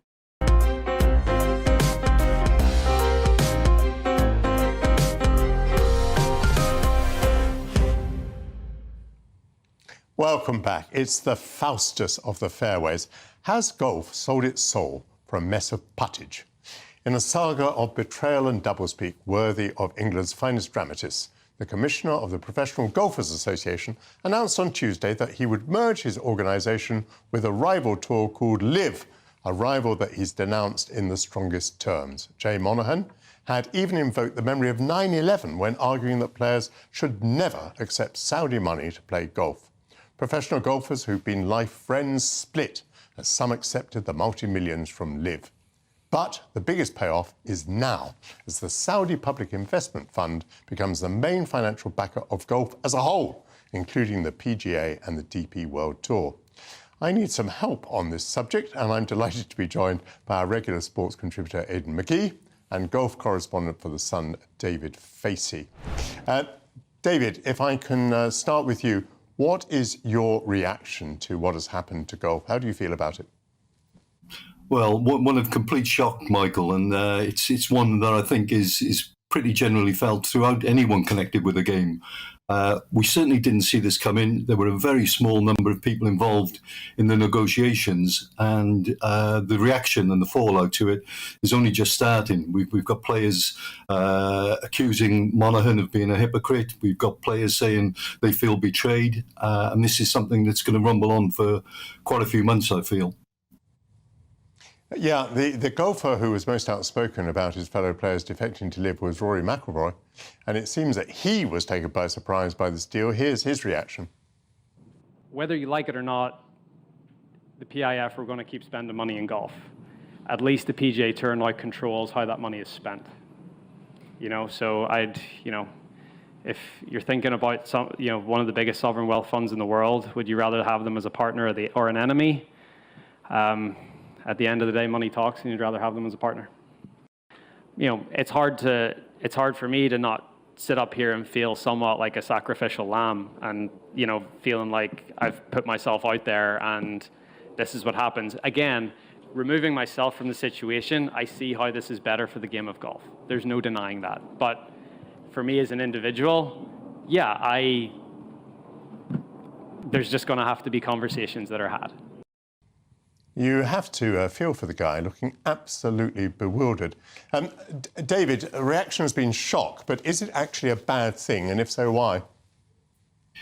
It does feel like the game's sold its soul, as you said in your opening remarks, Michael. It's difficult, actually, for golf to claim moral high ground because PIF were actually introduced to the game by the European Tour, and now the DP World Tour, and are also partners in the new organisation. So it's difficult with that one, but the sports washing arguments have gone on, and someone like Rory has taken a stance on this, backed off, and now is presented with a fait accompli. So it is easy to feel sorry for Rory, but only to an extent. I mean, we've just seen the latest Forbes rich list, and Rory's earnings last year were 80 million. So the 400 million that was dangled by LIV wasn't going to be life-changing for him, was it? So he's already got more money than he can possibly spend. But I do think the moral argument is one that won't sit easily with Rory. Yes, I mean, we may hear it argued in a moment when I'm talking to Aidan, that actually putting a whole lot of money into a sport can do quite a lot of good for that sport. Are you convinced that this is a bad thing? And if so, is it because it's Saudi? Is that what worries you about it? No, as I say, I think Saudi money was already in the game. I think it's the very fact that there was widespread condemnation of the LIV model, of the way LIV were recruiting players, throwing huge sums of money at them. That's fine. Now, if you want to say that they're going to go, we'll ban them, we'll fine them, you can't then suddenly turn around and say, actually, it suits us to have a big chunk of that same money.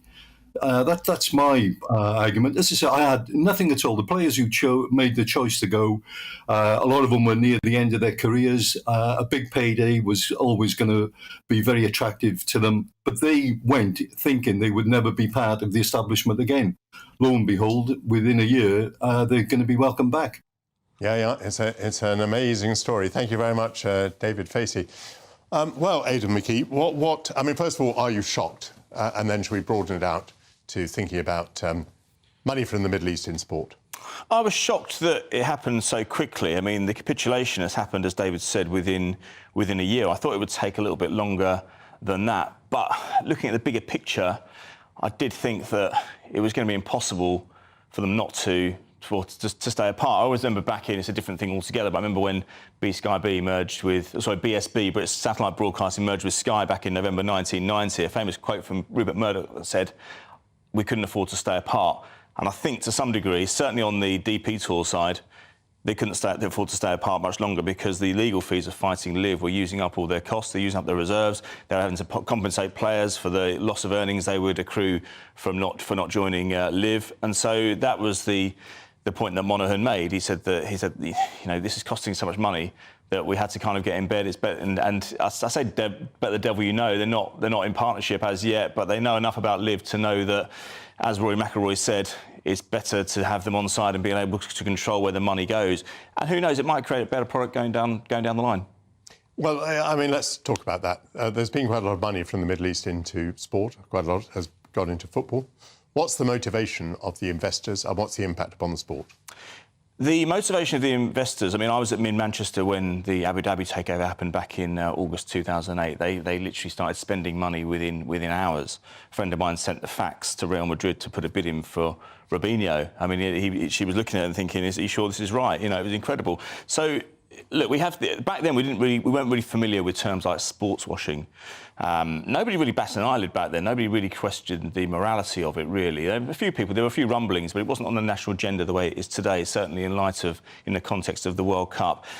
There are certain states, certain countries, certain regions of the world that have image problems, and they see the key to, or the vehicle through which to wash that image, if you like, or improve that image, as targeting areas of popularity, such as sport, something that makes the public happy, something that, for example, Man City fans last night will think, actually, you know, the takeover has been really good for us in the last 15 years. We've won multiple league titles, 7 in total, I think it is. We've won 4 FA Cups. We've now won the Champions League and the treble. In addition to that, this isn't about the motives from the States, but they do some good things away from the game. I mean, the whole of East Manchester has been regenerated as a result of Abu Dhabi investment. And are they making hypocrites of us all? Because, I mean, presumably we're still worried about the human rights record of Saudi Arabia. We're still worried about beheadings. We're worried about homophobia and anti-homosexual laws and so on. And yet we're saying, oh, well, you know, this money's done good in East Manchester. Yeah, no, it has. But then, you know, you could look at the local authority. Would that... I mean, when I say, it's done... that's quite a glib way of saying it. It's done a hell of a lot of good there. And it's improved people's lives. And when I say East Manchester, that's quite a big area. Yeah. You know, this is a city with a population of around 1.6 million. So you're talking about hundreds of thousands of people who've been affected for the better. So it is good. But look, there are pros and cons, aren't they? However, I think that when we look back to the World Cup, that was when the issue of human rights came into focus, you know, and so people have spoken about it.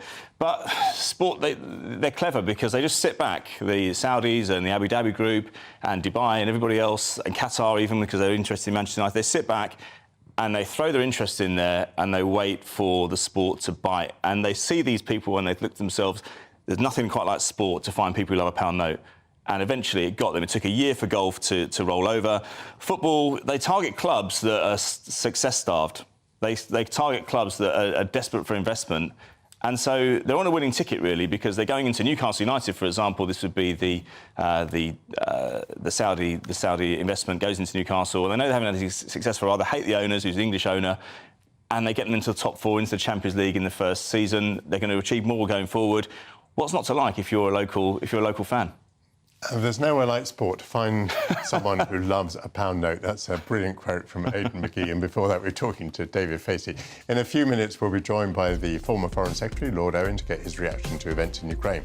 But before that, here's an update on the news headlines with Rory Smith.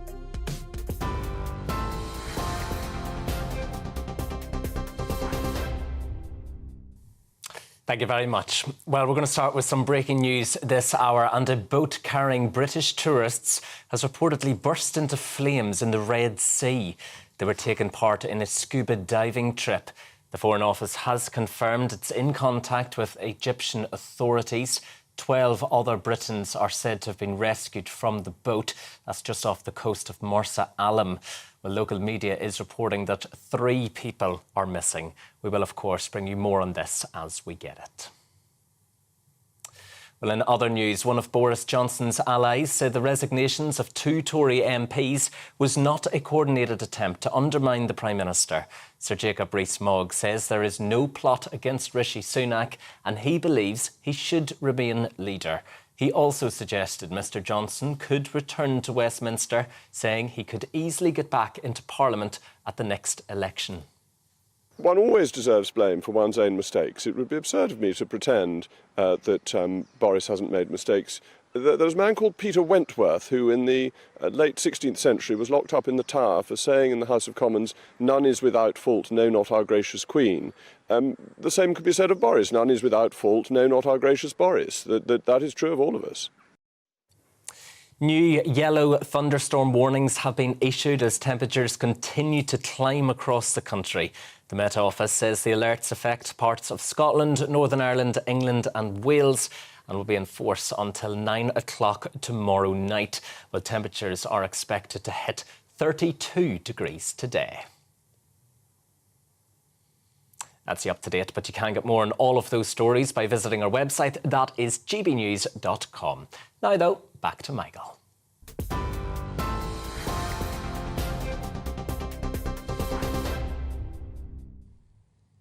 Thank you very much, Rory. We're often shocked by news from Ukraine, and the destruction of the Nova Kakhovka Dam now threatens a humanitarian catastrophe. The weight of evidence points to deliberate sabotage, and tens of thousands of people live in the path of the waters that have been unleashed. The destruction coincided with the beginning of a Ukrainian counter-offensive against Russian occupiers in the south and east. We can get the latest from GB News' Tim Smith in Kiev. Tim, good to have you down the line there. We are hearing that 2,000 metres of territory have been captured by the Ukrainians in the area of Bakhmut. Is that claim supported? That is correct, Michael, and good morning, good afternoon to all of your viewers. About 1.2 kilometres is what I have been informed that they have taken. They liberated a village in Donetsk just this morning, which they're very excited about.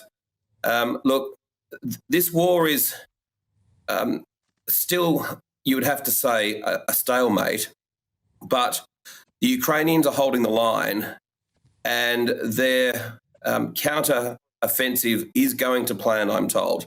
Now, they're pretty clever. They're not showing all their cards, obviously. And I think that this counter-offensive will go on throughout the summer. But they need more Western material. They need more tanks. They need more trucks. They need more ammunition.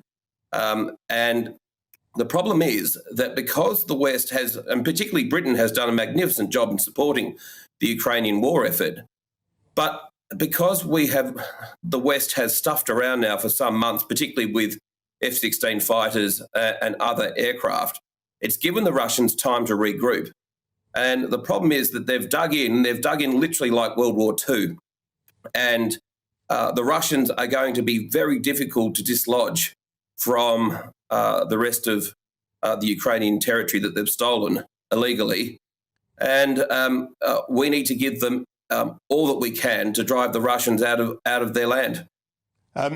Tim, on that very point, you sound a bit nervous about the advance. And I wonder whether Ukrainians, although they'll be euphoric that they are counterattacking, will also be very anxious, because when you're counterattacking very entrenched positions held by the enemy, the risk of casualties is extraordinarily high. Well, exactly, Michael. I mean, you're a former defence secretary. You understand this better than anyone. They are losing. The Russians paraded a Leopard tank that the West had donated to Ukraine earlier this week. Putin is going to be deploying tactical nuclear weapons to Belarus in coming weeks. So, yes, there is a certain degree of nervousness here with regards to how this counteroffensive is going to go. But more importantly, what is Putin capable of doing? Will he deploy a tactical nuclear weapon? Because there is a view that we are dealing with a lunatic.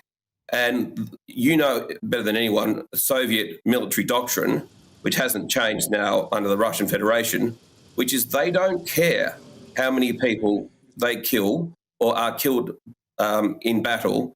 They only care about the military objective.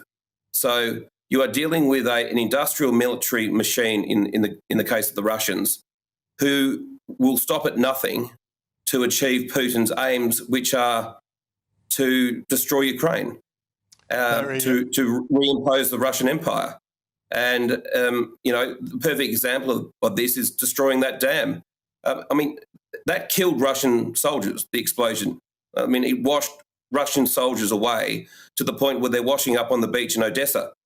So it's killed Russian soldiers. It's killed people on both sides. One side of the river is controlled by the Ukrainians. The other side of the river is controlled by the Russians. It's killing everyone. So the Russians don't care. They only care about destroying Ukraine. And I think people in the West need to understand just how psychotic and ghastly the Russians are behaving in Ukraine. That is a very sobering report from Ukraine, from Tim Smith. Thank you very much for that. I'm now joined by Ukrainian MP, Oleksiy Goncharenko, and Britain's Foreign Secretary in the Callaghan government, Lord Owen. Oleksiy, first of all, what is the feeling in Ukraine as the counteroffensive gets underway? Hello. I'm not a military person, and I think it's too early to give any conclusions. It's coming. Today we have clear successes on the battlefield near Zaporizhia. So some of our villages are already liberated. But I think we will need several days or weeks more to be more clear about the real result. And tell us, if you would, about the catastrophe of the demolition of the dam, the results upon the people. That is absolutely awful and devastating. I've seen everything by my own eyes. I was there. We now giving help to people there, like the whole country is trying to support these people. That is a catastrophe of a planetary scale. For your understanding, 100 miles from this place in the Black Sea now you can find the whole houses swimming and moving by the waves to the beaches.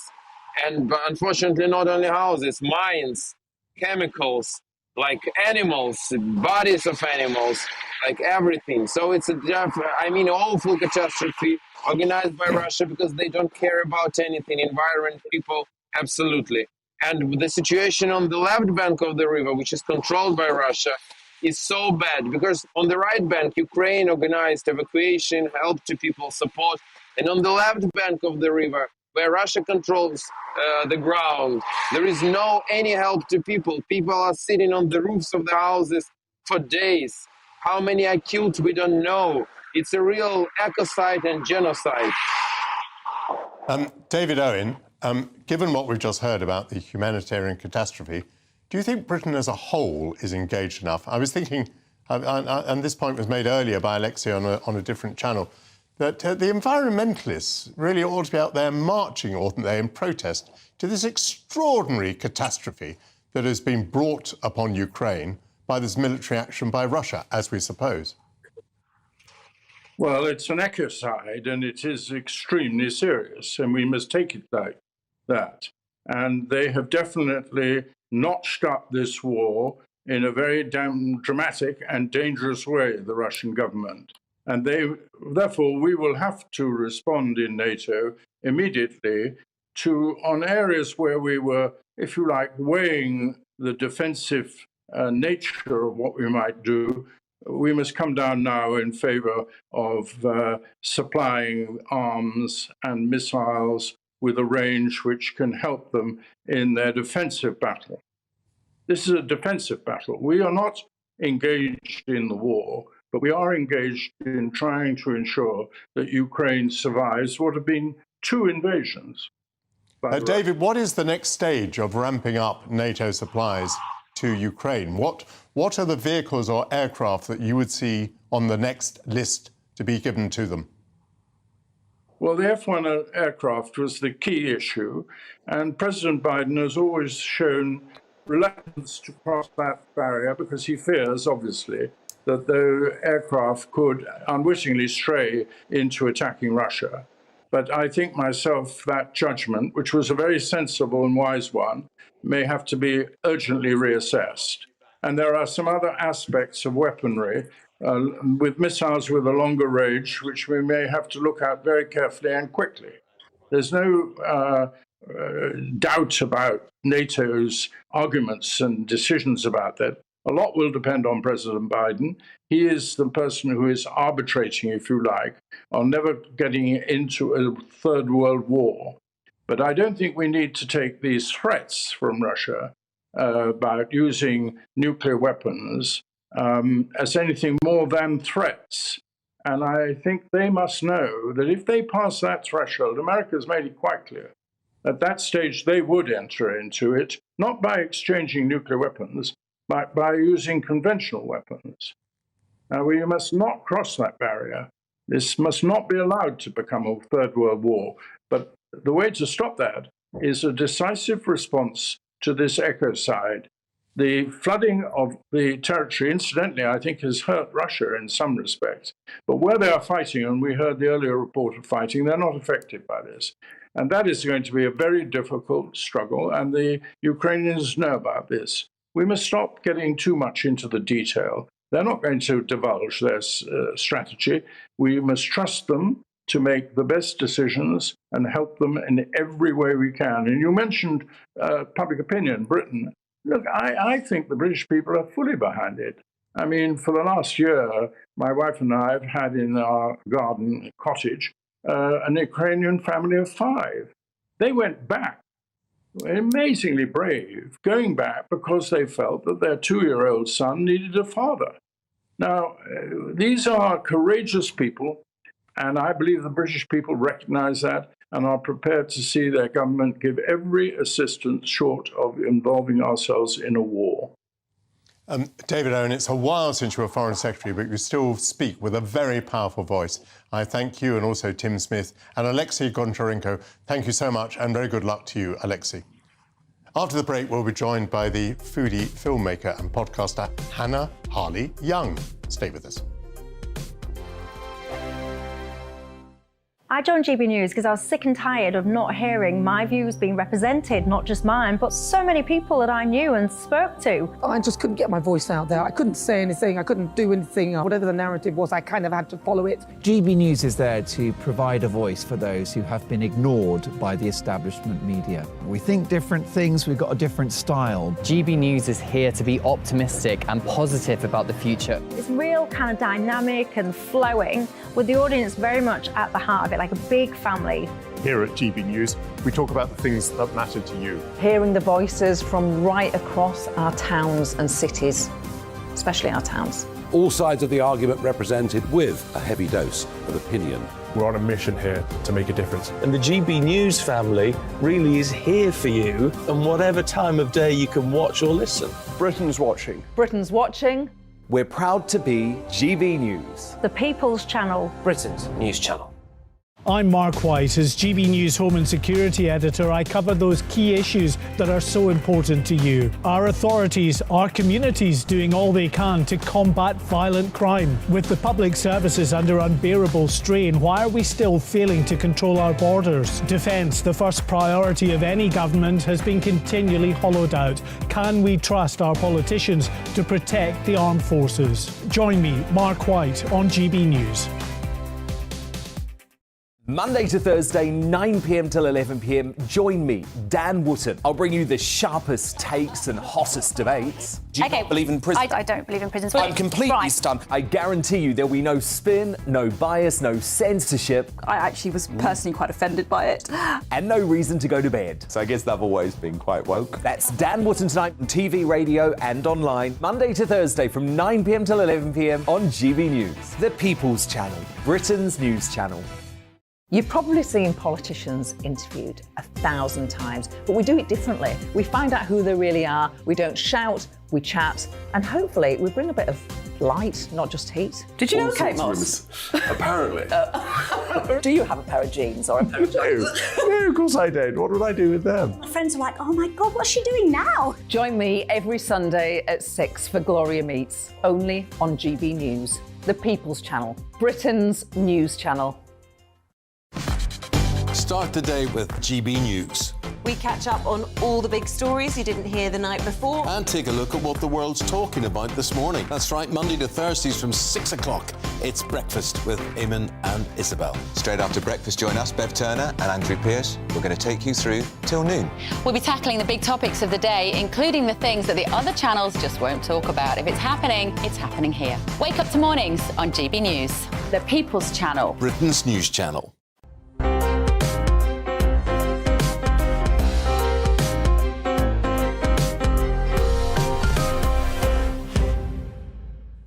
Hello, my next guest launched her food documentary website, Crazy Sexy Food, exactly a month before Britain went into lockdown.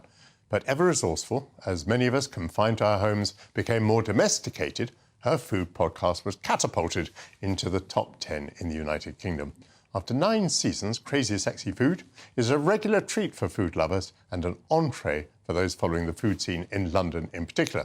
And if you haven't watched it yet, here's a taster. I've never had Monster Munch, but I hear it talked about a lot.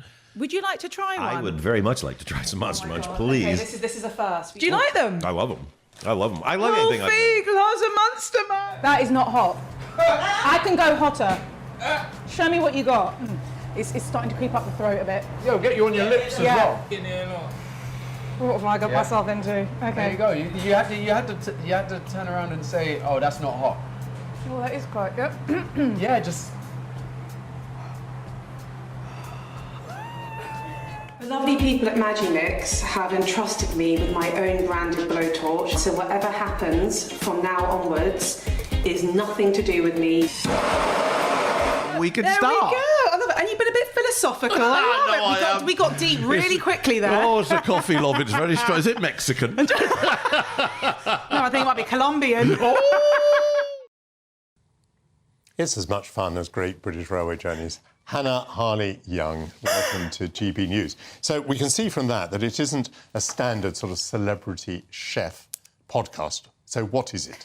So I've spent my whole life obsessed with food. I came from a really multicultural family. My mother is Iranian, my father is Jewish. So we've been celebrating food from the moment I was born, and not just the eating, but the education of food. You know, my mum included me in the cooking, the food shops, what to buy, the produce. And I think sort of growing up, I was so fascinated by all the facets of the food world and I guess a bit of a journalistic approach to me as well. And I'm so interested in actually the people behind the food. And that's the tagline that I've created with the brand, which is that I'm interested in the people behind the food and the stories behind the people. You're a photographer too, aren't you? Yeah, so I was a photographer for 12 years, which was an amazing career, but I'm sort of really following what my heart wanted to do and sort of getting into the nitty-gritty of what food really represents. What's your destination? Where do you want to take this thing? So actually, a lot of people don't know this, but when I started the brand in about 2018, I had written a treatment for a food and travel documentary. And so I started filming that with my husband, who works in the production world, and I was very lucky to be around equipment and a crew that I could sort of get together. And we created all of this content that I put onto YouTube, some of the things you've seen there. And when I was looking back at sort of some of the edits, I was like, I need to hone in on my interviews technique. So I thought, I'm going to start a podcast. I didn't think that anyone was going to listen to it. I recorded the first episode at my parents' kitchen table. I interviewed my dad, wasn't even going to put that episode out.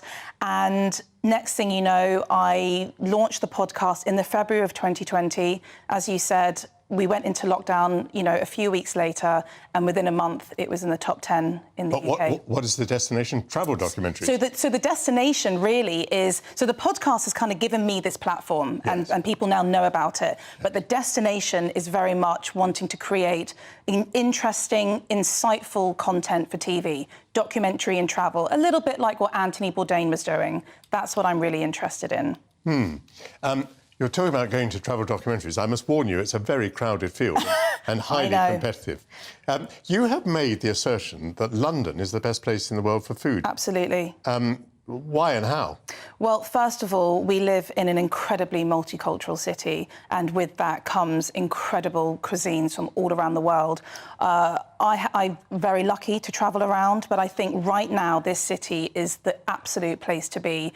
You can find everything. We have the most incredible street food markets where you're finding out about food that you may have never heard of 10, 15 years ago. I remember, 10 years ago, we didn't know about Ethiopian food. Now it's one of the biggest street food sort of stalls that you could find in Borough Market, for example. And what about restaurants? OK, are you asking me my favourites? No, I'm asking you about whether it's true of restaurants. Absolutely. I mean, listen, we're going through a really difficult time at the moment, and I try and support as much as I can. But again, I think what you're finding as well with a lot of street foods markets are now becoming bricks and mortar, which is really exciting, and it's opening up that opportunity for people. So we're starting to get restaurants from different cuisines all around the world.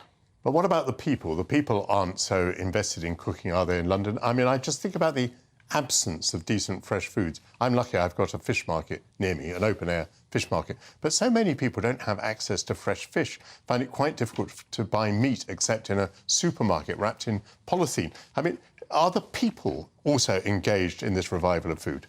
I think so. And I also think coming out of what's been a very difficult few years with COVID, actually, I don't even buy my meat and fish from a supermarket.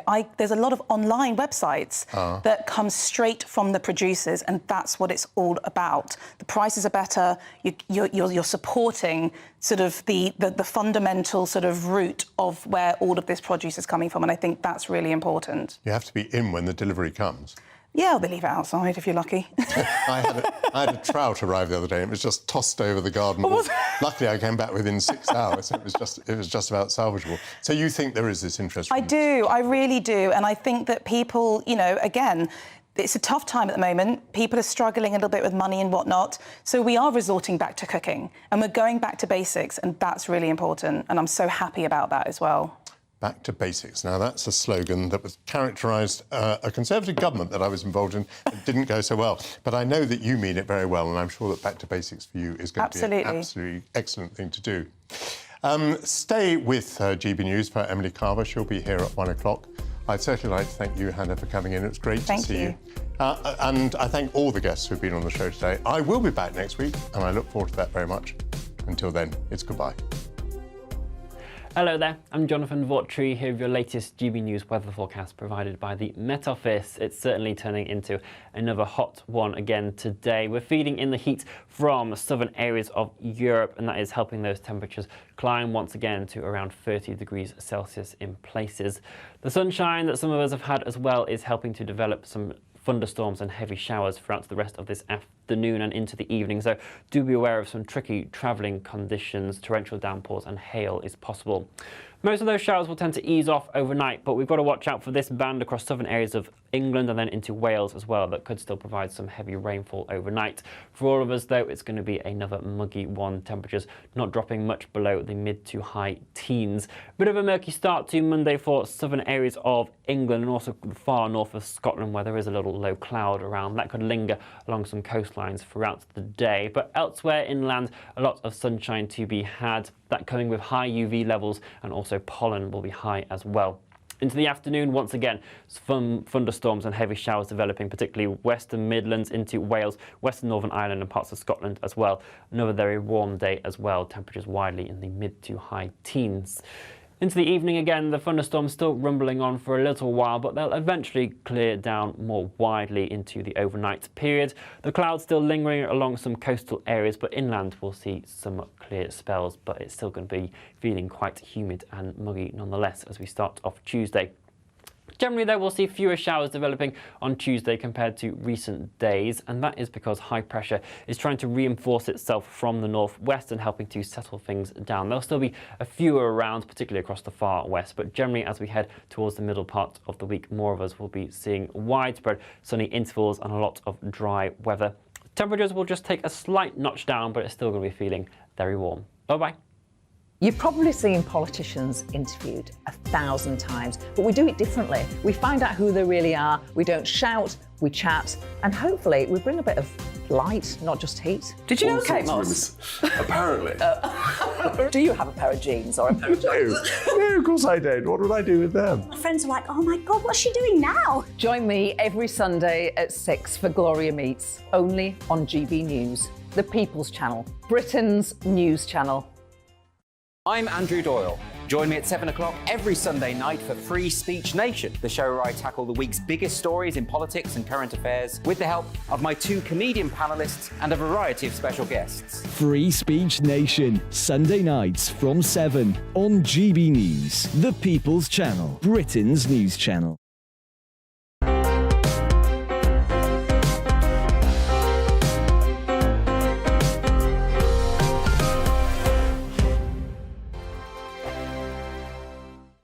First and foremost, I am a GB News fan, and I was before I was working here. Just love the fact that we're asking the questions that a lot of establishment media won't ask. With a bit of a twist, we not only want to inform you, but we want to keep you entertained. It's worth the drive because you get in and the team's all ready and waiting, they're itching to go, and it's a proper little family. GB News is the People's Channel. It's the audience that makes the programme sing. We're giving our viewers and our listeners a voice.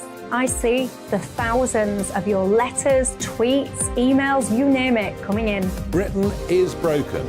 How on earth did we get into this mess? But more importantly, how do we get out of it? The establishment had their chance. Now we're here to represent you. It's time for something different. It's time for GB News. I'm very patriotic. I believe in Britain. Our best days lie ahead. Britain's watching. Britain's watching. Join us here on GB News, the People's Channel, Britain's news channel. I'm Simon Evans. Join me on GB News for Headliners at 11 p.m. What's the scoop? I'll be joined by 2 of the country's top comedians. That's right. As we take a look at tomorrow's newspapers tonight.